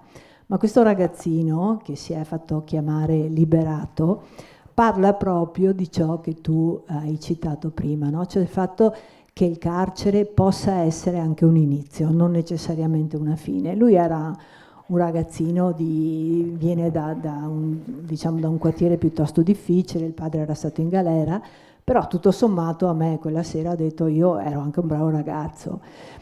Purtroppo ha commesso un reato abbastanza grave. Ci racconta in questa storia dell'inizio, il mio unico compagno era il tormento, cioè si è trovato improvvisamente chiuso dietro le sbarre, ma ad un certo punto capisce, adesso vi faccio il riassunto, che quella chiave non sarà solo quella che chiude, ma anche quella che apre. Quindi trova in carcere e negli educatori e nella guardia e anche in alcuni compagni la possibilità di evolvere, quindi di, come hai detto prima, rialzarsi, no? Ecco, come fa un uomo che è caduto per terra a rialzarsi, hai detto, è proprio ciò che Liberato ci racconta e guarda come finisce la sua storia. La mia speranza, anche noi abbiamo nel nostro motto Serviens in Spe, anche noi serviamo nella speranza. La mia speranza, quando tutto questo finirà, è di guardare le persone negli occhi senza vergogna, ma con la consapevolezza che la mia vita, come la loro, è un'opportunità di ricominciare, perché alla fine ciò che ci definisce non sono i nostri errori, ma la nostra capacità di risorgere, di fare tesoro di ciò che abbiamo vissuto e di scegliere di trasformarlo in qualcosa di positivo. Siamo noi a decidere chi vogliamo essere ed è in questo che risiede la vera libertà. Questo lo scrive un ragazzino di quasi 18 anni, insomma, ecco, quindi senza dubbio conferma ciò che ci hai raccontato e lo fa con parole proprie. Questo qui è un libretto che poi trovate anche all'esterno se volete ed è veramente interessante e stimolante leggere le storie che queste persone ci raccontano. Sono uomini, donne, ragazzi e ragazze, però sentirsi raccontare la propria storia, il proprio vissuto direttamente è senza dubbio un'esperienza che ci aiuta. E per tornare anche a ciò che dicevi prima dell'accompagnare, e del condividere, la compassione tu hai citato, noi pensiamo di condividere in un altro modo anche, cioè noi ci dichiariamo compagni nel senso etimologico, cioè di coloro che condividono il pane effettivamente è l'essenziale, no? per la nostra vita, quindi mettiamo sempre nell'insegnamento di Ozanam la cura. Noi parliamo sempre di tenerezza e di cura, avere cura alle persone, anche perché io lo dico sempre nel mio settore, nel nostro settore, carcere e devianza, c'è questa parola devianza. Carcere è di immediata comprensione, ma la devianza cos'è? La devianza è quando tu vai fuori dai binari, no? E allora ti chiedi perché. Nella maggior parte dei casi perché ti è mancata quella cura che ti avrebbe permesso di rimanere sulla retta via. Quindi ciò che noi applichiamo nel nostro avvicinare il ristretto, la sua famiglia, è proprio questo essere vicino, questa condivisione del pane, delle cose essenziali, dandoci con grande tenerezza e ponendo cura in ciò che facciamo. Del resto Padre Francesco ci ha anche detto che il volontario da scrivania non esiste. E è una definizione molto importante, no? Perché ci stimola proprio a mettere in moto gambe, mani e cuore nell'avvicinarci a chi noi avviciniamo appunto in carcere.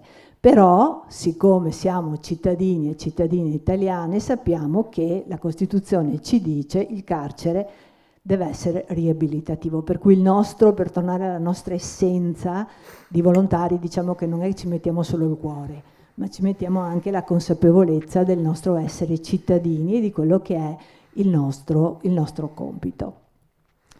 Allora, lascio adesso la parola se avete qualche domanda da sottoporre a Don Marco, però in quel titolo lì, quando l'abbiamo pensato, oltre le mura, la libertà di un pensiero che non si arrende, tu giustamente ci hai reso e ci hai spiegato qual è per te il pensiero che non si è arreso, quando è stato il tuo pensiero che non si è arreso di fronte alle mura.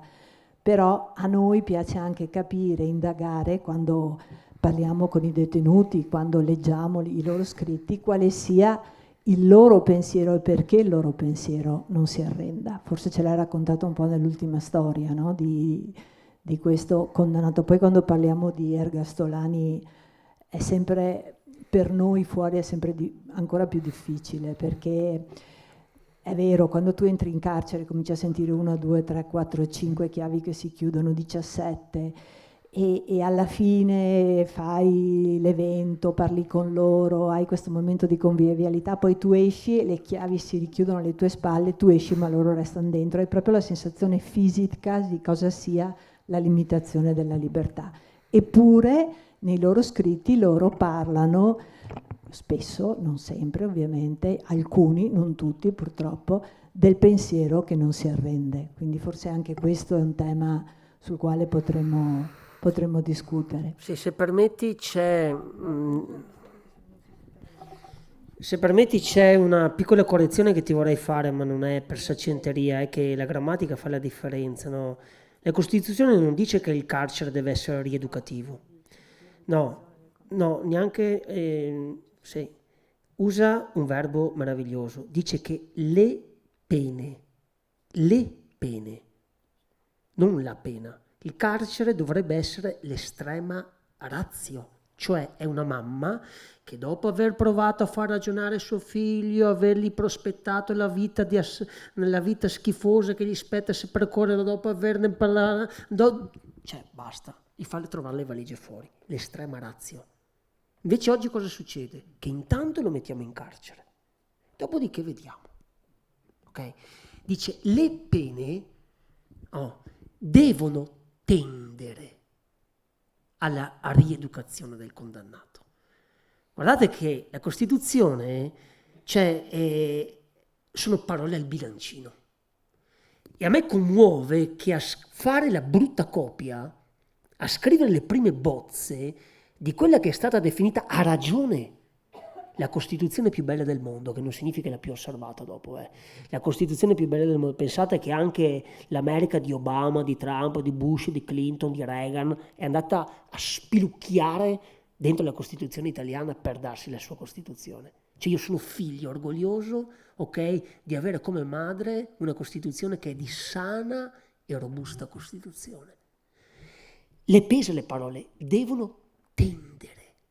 Fantastico sto verbo, è il verbo dell'arciere, tendere.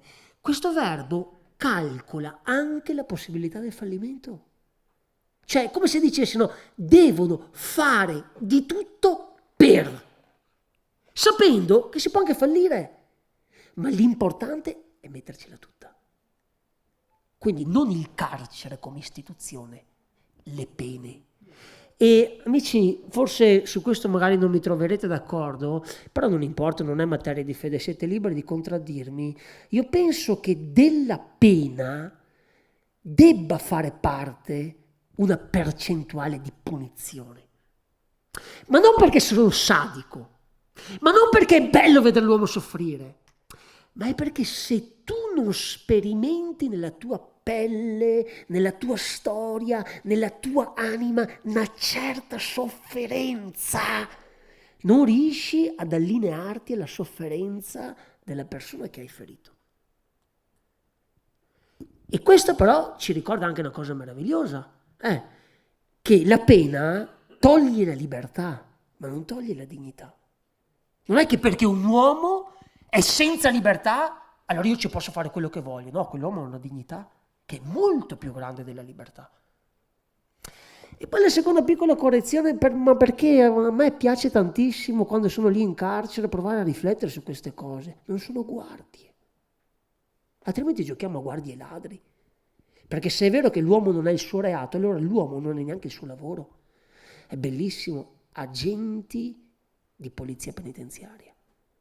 Amici, agente, direbbe la maestra, voce del verbo agire, lo so, modo participio presente, cioè è un'azione in corso.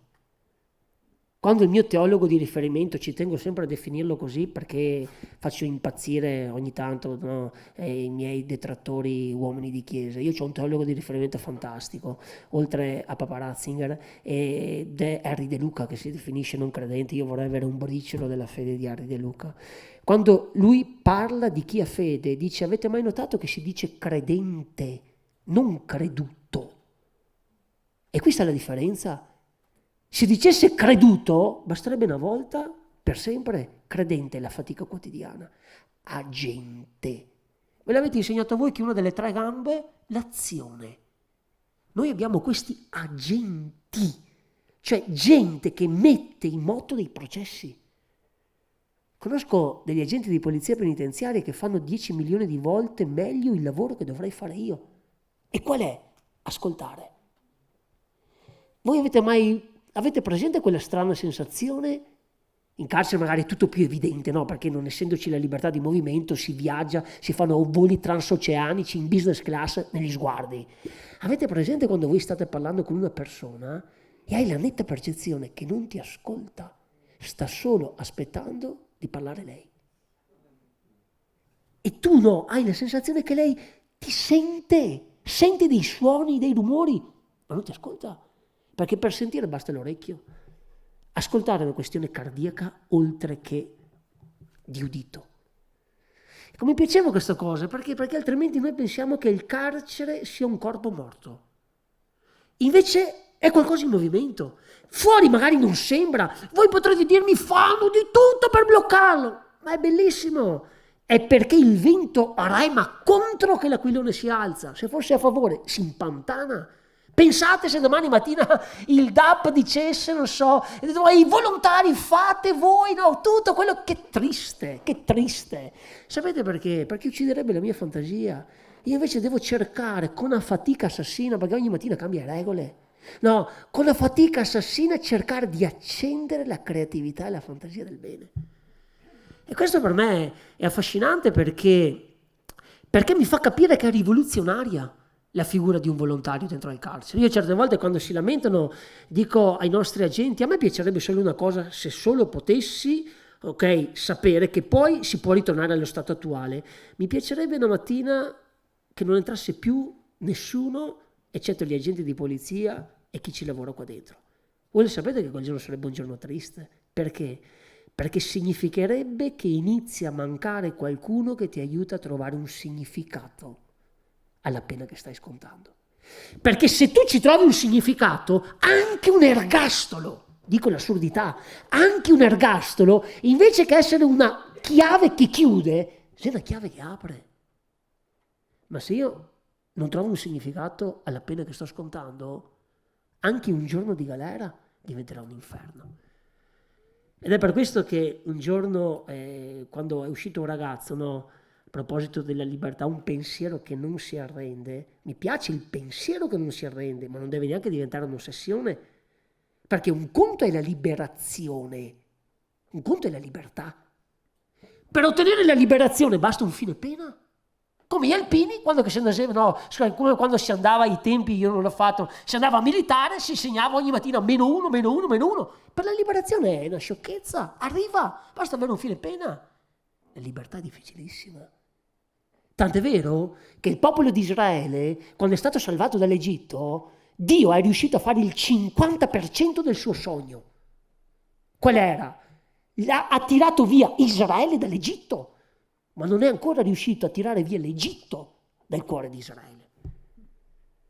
Ci sono dei ragazzi che sono usciti di galera. Dopo 5 anni vai a casa loro, te parla ancora di galera. E cosa ti fanno capire? Che questi in carcere hanno solo aspettato il giorno della liberazione.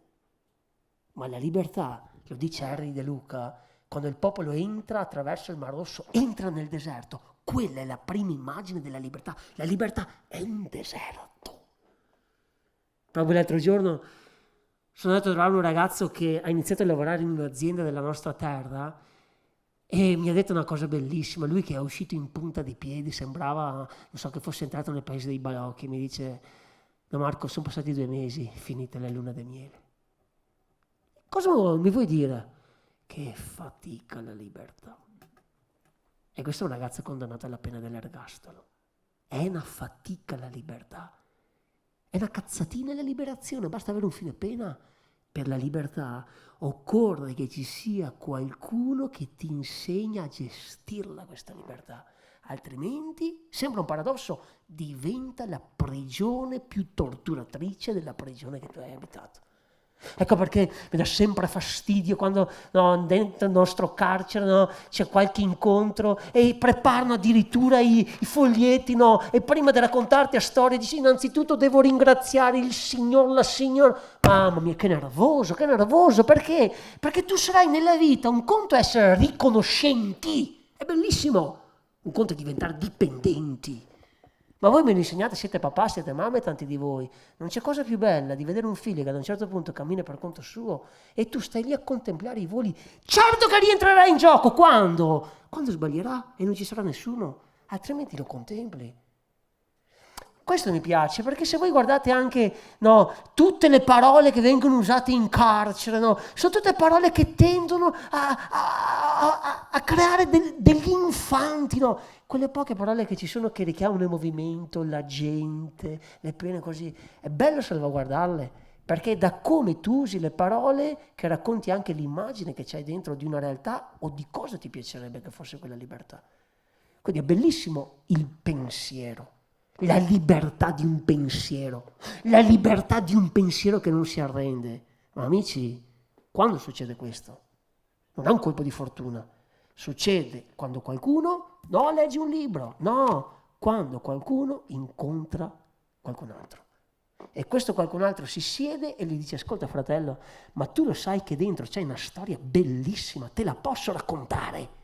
Tutti noi, anche qua, abbiamo una storia bellissima dentro. Ma siccome c'è dentro, c'è vicina, è necessario che qualcuno ce la racconti. Perché? Perché noi vediamo sempre oltre la siepe l'erba del vicino. Guarda che belli azalei, guarda che girasoli, E c'è il vicino che dice: porca miseria, ma questo non si accorge che sotto la terrazza c'è i fiori più belli che abbiamo mai visto. Guardando oltre, e noi perdiamo quello che abbiamo dentro. E poi scopri che l'erba del vicino, dicevamo oggi durante la confessione con i ragazzi in carcere, certo che l'erba del vicino è sempre più verde. Se avrai la possibilità di andarla a toccare, scoprirai che non è la più verde, è verdissima, peggio, è verde fluorescente, di più, non esiste un verde così perfetto. La tocchi, è sintetica. È sintetica. È sintetica.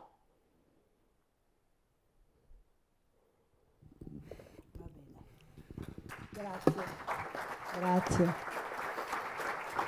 Ci hai dato anche qualche spunto importante, qualche motivazione importante per continuare a fare quello che facciamo, perché comunque è difficile quello che fai tu, ma è difficile anche per chi come noi e come tantissime altre persone cercano di entrare in carcere con questo senso di essere volontari, no? Perché se guardiamo, ci pensavo proprio in questi giorni leggendo i giornali anche qua da noi, allora succede qualcosa di brutto, la reazione tende ad essere quella di pancia, cioè adesso non voglio dire, ma uno qua proprio di noi, di Vittorio, ha avuto i ladri in casa, come ha risposto? L'unica soluzione è armarmi. Cioè stiamo un po' tornando a questa reazione di pancia, che era quella che dicevi tu all'inizio, che avevi sentito da bambino, cioè questo ha commesso un reato, mettiamolo in prigione e buttiamo via le chiavi. Ed è una reazione che a mio parere, a nostro parere, a parte il giudizio sull'azione in sé, però tenderebbe a demotivare chi invece sceglie di fare un tipo di volontariato che è difficile, perché io gestisco una casa famiglia per minori, è molto più facile dedicarsi ai bambini, dedicarsi magari a persone con disabilità che fanno parte integrata della nostra società. Quando tu entri in carcere, entri in un luogo che sta fuori dalla società e che per tante persone è bene che stia fuori dalla società. E per essere volontari in carcere ci vuole tanta motivazione e senza dubbio in alcune delle cose che tu hai detto oggi noi penso che nutriamo questa nostra, non voglio dire vocazione perché è una parola forte, però questa nostra volontà di continuare a lavorare in carcere, ed è il motivo anche per cui lavoriamo per trasmettere il concetto di cosa significhi essere in carcere. Però siccome non sono io a tenere la conferenza, a voi qualche bella domanda e provocazione per Don Marco? Qualcuno hai una domanda, Presidente? Non hai domande? Ti sei beato di ciò che ci è stato detto? Aspetta che ti porto il microfono, perché sai che se no la televisione non ti sentono. Vai. Don Marco Pozza, ho sentito che è figlio di uno che ha perso il lavoro con me. Com'è stato? Vuoi dire? Qual è stata la sua esperienza? In che modo poi ha influito sulla tua vita? Ti do il microfono. Ma sai Samuele, intanto grazie della tua presenza. È un'esperienza che io ho vissuto da bambino, io avevo 10 anni e è stato molto umiliante. Per 30 anni penso che mi sono sempre vergognato di raccontare questo episodio, perché a me ricordava quel senso di umiliazione quando andavo a scuola, ti prendevano in giro perché avevi la felpa troppo grande o troppo stretta, i jeans troppo larghi o troppo attillati, no? E loro non capivano che quei jeans te li avevano prestati, quella felpa ti era stata data, no, come gesto di carità. Quel senso di umiliazione lì che mi ha portato poi ad un certo punto ad arrabbiarmi con la povertà, perché io appartengo ad un'azienda, se tale si può chiamare, la faccia più meno credibile, poi è una realtà fantastica la Chiesa, ma quando diventa un'azienda, è un'azienda nella quale io non sopporto che ci sia l'esaltazione della povertà, la celebrazione della povertà. Amici, la povertà fa schifo. La povertà fa male, la povertà è umiliante, è bellissima la povertà di chi ha lo yacht fuori dalla casa e predica l'astinenza, il digiuno il venerdì dal pesce mangiando la carne, quella è la povertà che ti scegli è una povertà bella, ma la povertà che devi subire è una povertà che ti umilia, perché ti fa sentire sempre suddito mendicante di qualcuno. Questa povertà mi ha fatto arrabbiare nella vita. Perché ho detto non è giusto che un papà che ha speso una vita per costruirsi la casa, una sera d'autunno, si metta a piangere sulla porta di casa e non voglia entrare in casa perché si vergogna di dire che ha perduto il lavoro. Perché si vergogna, e lui l'ha capito, che se perdere un lavoro per un uomo e per la donna ha la stessa gravità. Per un uomo, oltre al lavoro, oltre allo stipendio, perdi la dignità. Perché tu devi raccogliere le lacrime di quei bambini che ti dicono papà, ho fame, e papà non può dirti che non c'è il pane stasera. Quella povertà mi ha fatto arrabbiare e non ho mai creduto a questa povertà. Però ho capito anche una cosa bella, e questo lo diceva San Francesco di Paola, un uomo che ha evangelizzato i ricchi. Amici, dovremmo trovare il coraggio di dircele queste cose, soprattutto dentro la Chiesa. Dio non odia la ricchezza. Se odiassi la ricchezza, secondo voi gli evangelisti racconterebbero di quei due amici ricchi sfondati che sotto la croce si sono avvicinati a Maria? Uno, da quanto ricco, ci aveva già un sepolcro nuovo scavato nella roccia, ancora da vivo. Le dice Maria te lo presto, tanto è questione di 3 giorni, tuo figlio risorge, ma il sepolcro è mio, te lo do. Un altro Nicodemo si presenta con una misura di profumo che sia una roba paurosa se tu lo moltiplichi per gli euro che costano 100 ml di Cartier. Hanno ricchi sfondati. Gesù non odia la ricchezza, odia l'uso errato della ricchezza. Francesco di Paola, santo, disse una cosa che come dire ti hai scoperto l'acqua calda, sì, ma perché allora non la predichiamo l'acqua calda? Disse, vuoi aiutare i poveri? Devi bussare alla porta del ricco. Devi bussare alla porta del ricco. Vedi, sta povertà qua oggi mi rende sensibile soprattutto al tema della disperazione. Quante volte la gente, sentendo che tu lavori in carcere, che voi lavorate in carcere, vi avranno detto allora, sei sovraffollato. L'unico aggettivo che conoscono del carcere. Sì signora, è sovraffollato, ma non di persone, di disperazione sovraffollato. Ci sono metri cubi di cuori disperati. E se voi mi chiedeste tra un cattivo e un disperato quale mi spaventa, non è il cattivo, è il disperato. Perché se io nel cuore c'è la disperazione, che cosa mi impedirebbe stasera qui, se fossi convinto che non c'è un domani, di trasformare questa sala nel Bataclan di Parigi di 10 anni fa? È la disperazione che uccide. Però io ringrazio anche il buon Dio perché è stato sperimentando la povertà che io ho conosciuto l'altra faccia della carità, la gente che ti tende la mano. È stato il mio, purtroppo, essere peccatore che mi ha fatto capire la grandezza della misericordia che Dio mi ha donato. E questo è ancora più meraviglioso in carcere perché tante volte noi mascheriamo da volontariato i nostri interessi. Direbbe Don Primo Mazzolari, dice no, ci sono delle persone che prima buttano per terra l'uomo e poi arrivano lì col carrellino dell'ACCI e ti fanno pagare anche il pronto intervento. Don Lorenzo Milani disse una frase che certe volte in carcere, voi mi capite, dice attenzione amici perché un conto è servire i poveri. Un conto è servirsi dei poveri. Un giorno Papa Francesco di una persona mi disse guarda che gli ho chiuso il rubinetto, sai? Chiuso. Ah sì, ho detto, ti sei accorto? E era evidente che questo usava il detenuto come un barboncino, come un cagnolino per aprirsi la strada. Chiuso. È sottilissimo. Servire i poveri, servirsi dei poveri. Ecco perché, e chiudo, ai nostri volontari quando entrano, a parte che non faccio io la selezione del personale perché altrimenti avrei dei criteri, essendoci tante donne che entrano da noi, dei criteri che sono sfasati e creerei solo delle confusioni, quindi l'ho affidata a chi la sa fare meglio di me. Ma ad ognuno che entra mi permette però di conoscere le motivazioni che lo portano dentro. E gli dico, sai, qui dentro tu non mi chiedere cosa devi fare perché mi incazzo. Tu devi stare dentro un po' di mesi. E poi un giorno vieni da me e mi dici io potrei esserti utile in questo. È diversa la prospettiva.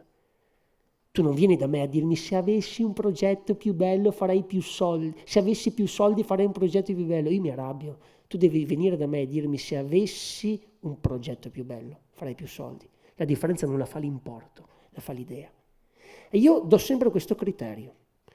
Uno che diede Madre Teresa di Calcutta, uno che secondo me ha capito qualcosa della carità fatta bene, disse non basta fare il bene, ma è necessario che il bene venga fatto bene perché altrimenti rischia di diventare male. Non basta fare il bene. Occorre che il bene sia fatto bene. Però anche su questo, riprendo quello che diceva prima la signora, si ragiona di pancia. Io voglio essere sincero però, io non mi arrabbio quando sento queste frasi qua, quando sento queste reazioni qua. Sapete perché non mi arrabbio? Perché erano anche le mie reazioni. Io ho avuto la fortuna di poter incontrare dal vivo la realtà del carcere, che è fatta di uomini, di donne. Ed è stato solo incontrando la vera presenza che ho cambiato l'idea. Ed è per questo che invece che arrabbiarci, noi come parrocchia per esempio, stiamo cercando, assieme con tante altre persone in carcere, di fare in modo che il carcere diventi una casa di vetro. Quanto è bello vedere che nel nostro carcere ci sono flotte di ragazzi, di studenti che entrano a conoscere il carcere, ad ascoltare le storie, parrocchie che il sabato e la domenica entrano, gente che chiede di portare dei ragazzi detenuti nella loro parrocchia. È bellissimo, è contaminando i mondi che non si muore di disperazione. E invece certe galere sono diventate degli enclave, assomigliano a quelle camere, ok, nelle quali entra la mattina la mamma dopo una notte che hanno dormito i figli, no, c'è puzza di chiuso. Ma anche la galera ha bisogno di bellezza. Se voi entraste in un nostro corridoio c'è la riproduzione fedele di tutta la cappella degli Scrovegni di Giotto. Perché? Perché noi siamo convinti che a forza di guardare il bello ti guarda e sveglia il bello che tu hai dentro, che ci sei.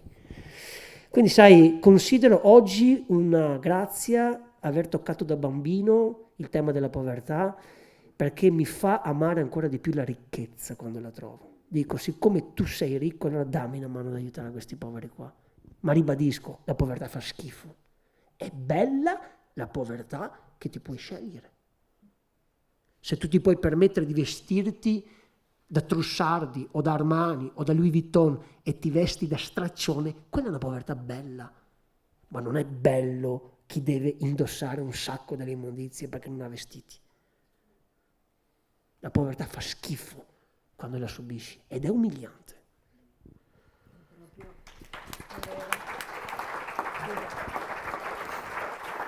È proprio ciò che ci ha detto il ragazzino qui, perché anche lui ci ha raccontato la sua storia di come sia venuto e venga, insomma, da una famiglia veramente povera, ma povera nel senso che anche lui andava a scuola e si vergognava di avere i buchi sulle scarpe, e non stiamo parlando di 50 anni fa, perché questo ha 18 anni, quindi parliamo di pochi anni fa.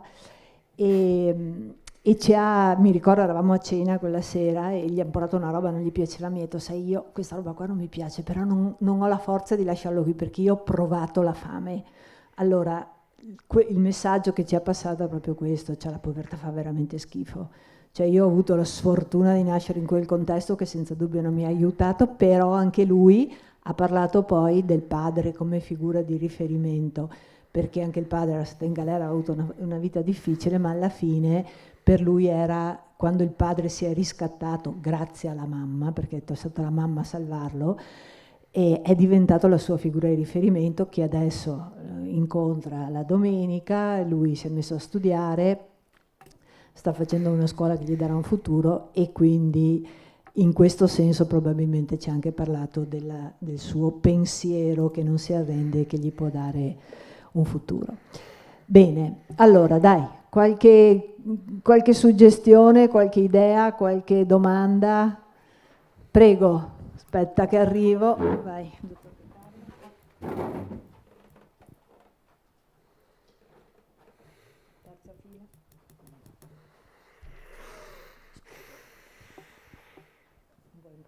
No, grazie. Don Marco. Prego, grazie. Tu giustamente, e io lo condivido, dici prima c'è la persona, poi l'aggettivo, poi magari l'oggetto, il reato, e ripeto, sono perfettamente d'accordo.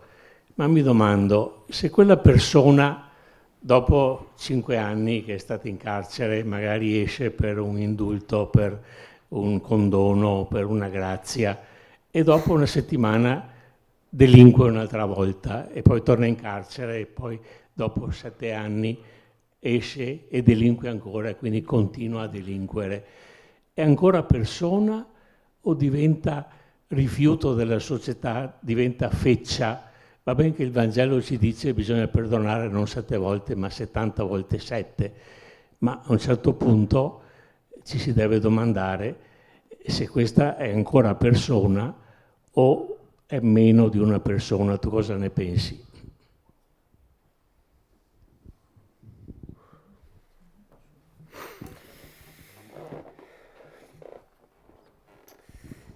Ma sai, conosco delle storie, una mi è particolarmente familiare perché è la storia di un ragazzo che entra, esce.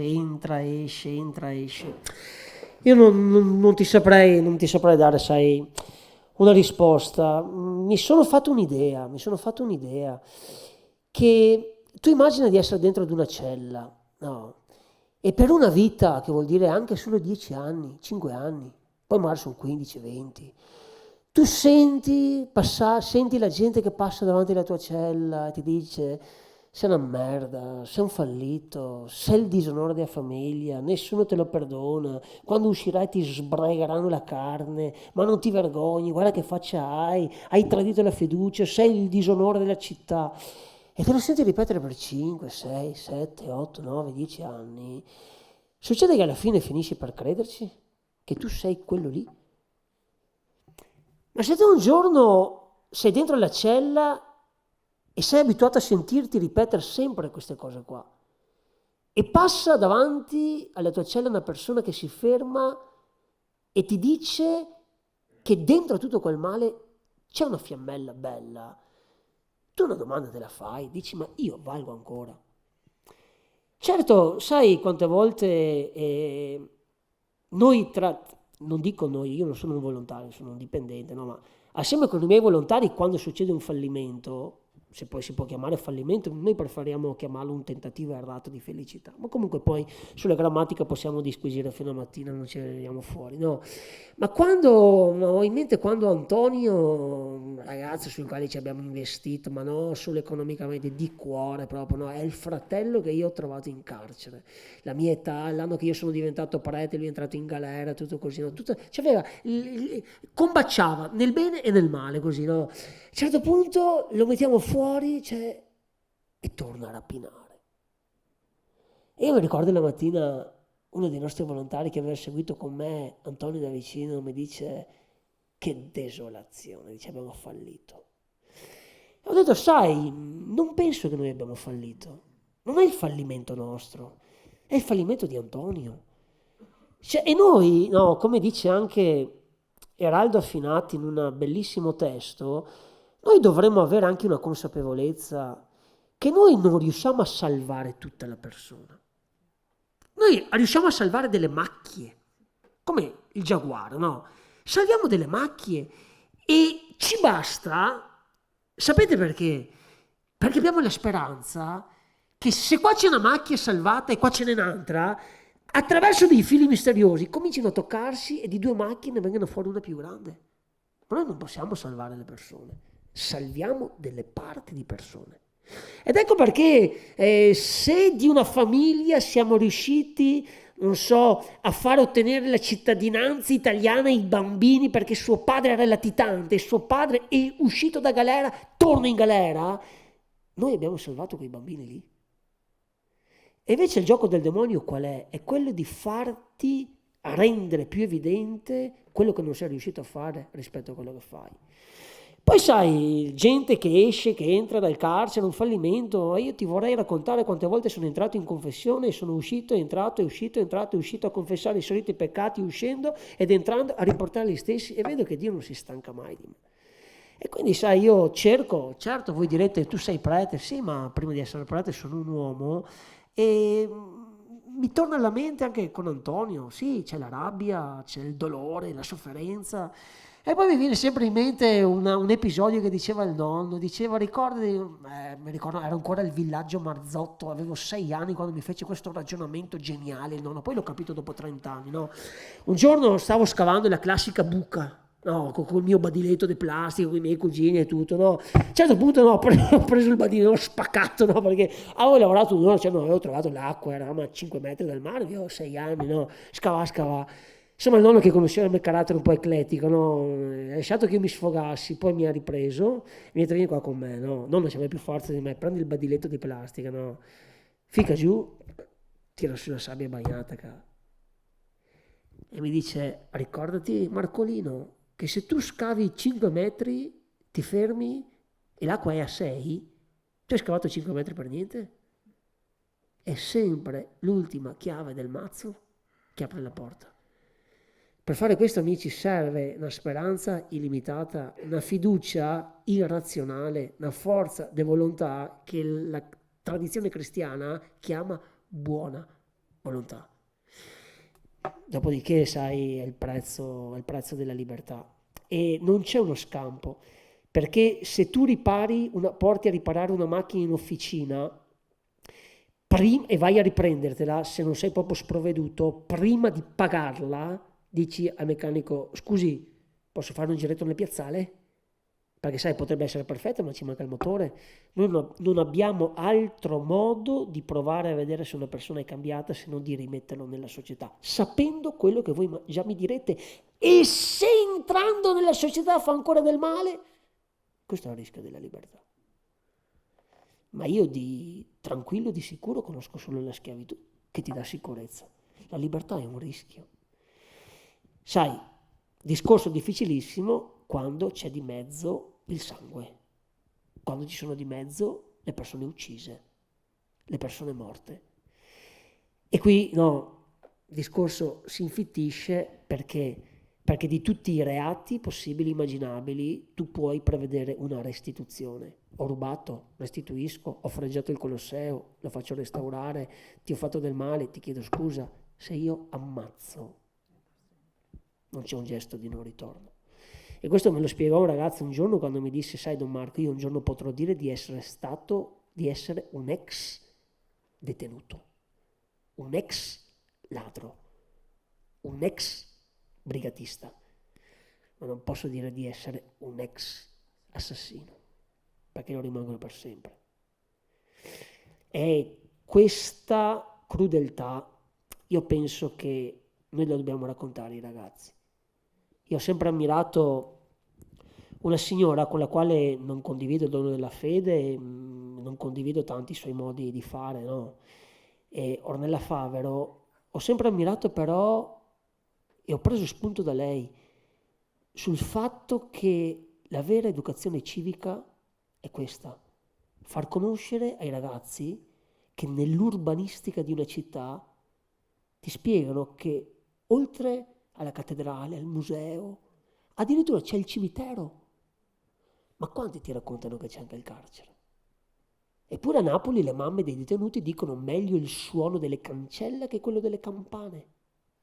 Il fatto di non calcolarlo è questo che crea paura.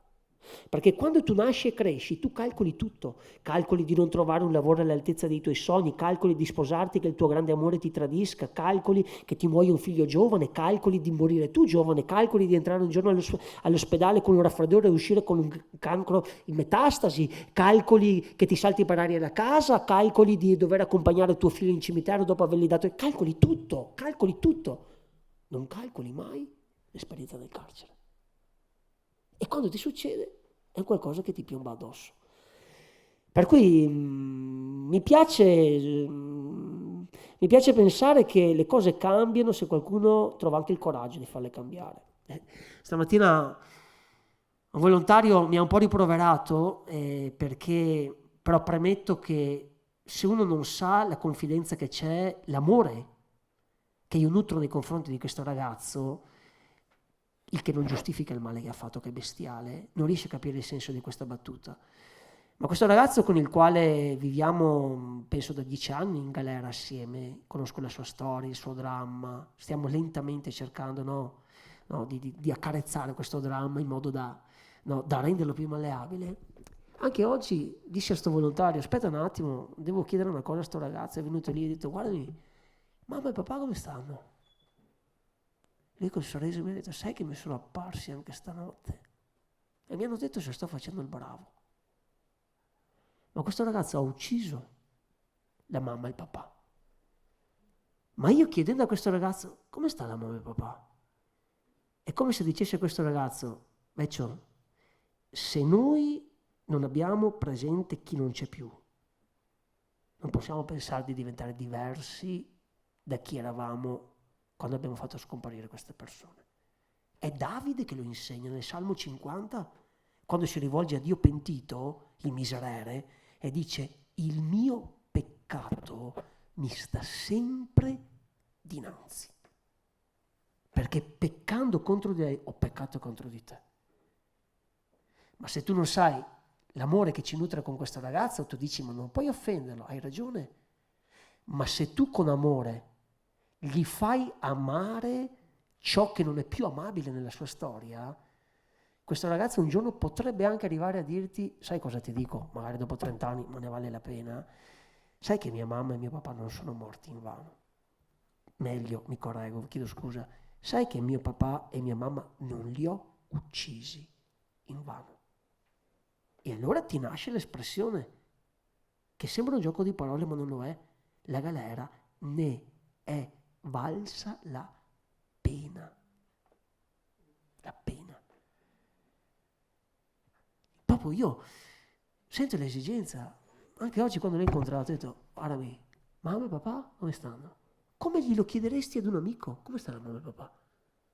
Ma se non glielo chiede un prete che ci crede, dice di credere alla comunione dei defunti, chi glielo deve chiedere? Un giudice.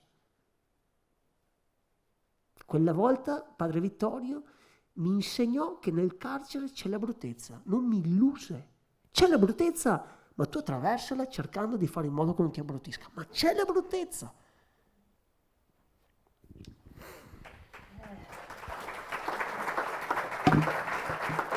Grazie. Parole forti, chiudiamo così anche se le suggestioni sarebbero altre. Allora, noi ti Grazie a ringraziamo voi. per essere stati qui con noi, ti ringraziamo per averci nutriti di forza nell'andare avanti in ciò che facciamo, ti ringraziamo per le tue testimonianze e chiudiamo, chiedo a Paola di venire qui insieme al nostro Presidente per lasciarti questo piccolo segno della nostra appartenenza alla vita vincenziana e a Federico Ozanam. Grazie e buona serata a tutti, grazie ancora. Grazie a voi.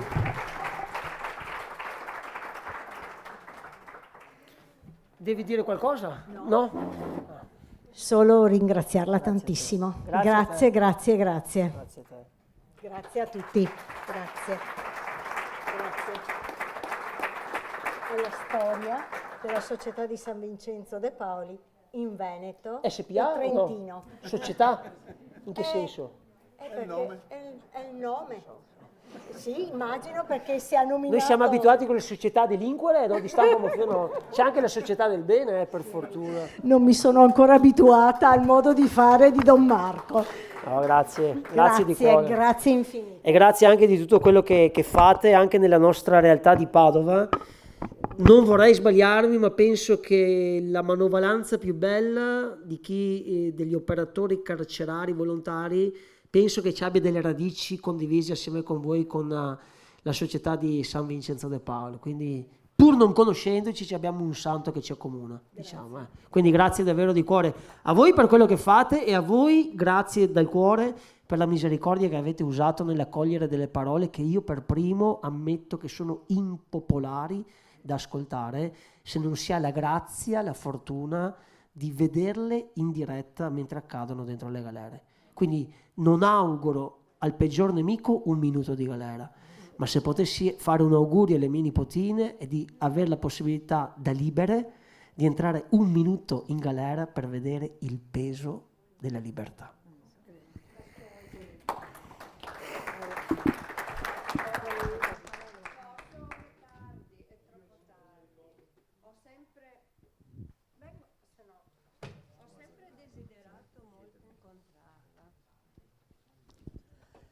La seguo molto e io, ahimè, sono la mamma di una persona che attualmente è in carcere e che comunque la faccio che è stato a casa, tornato e così più volte per cose non gravissime, però c'è.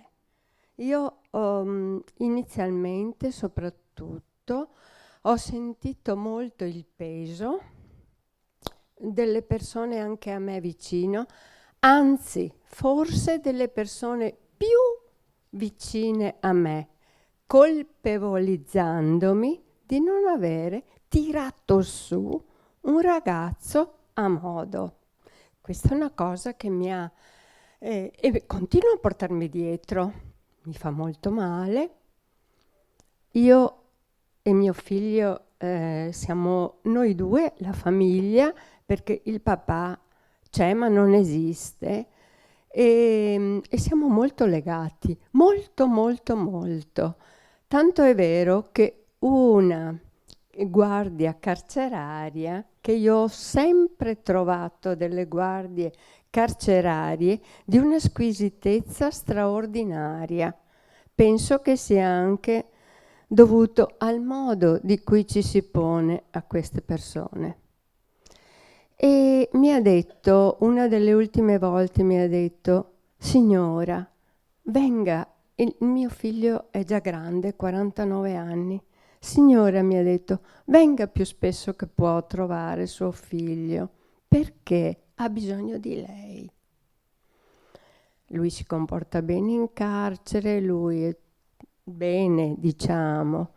Oggi ricevo una lettera e sulla lettera mi dice: sai che hai ragione tu, mamma, il mio figlio è un figlio adottivo, ma è mio figlio.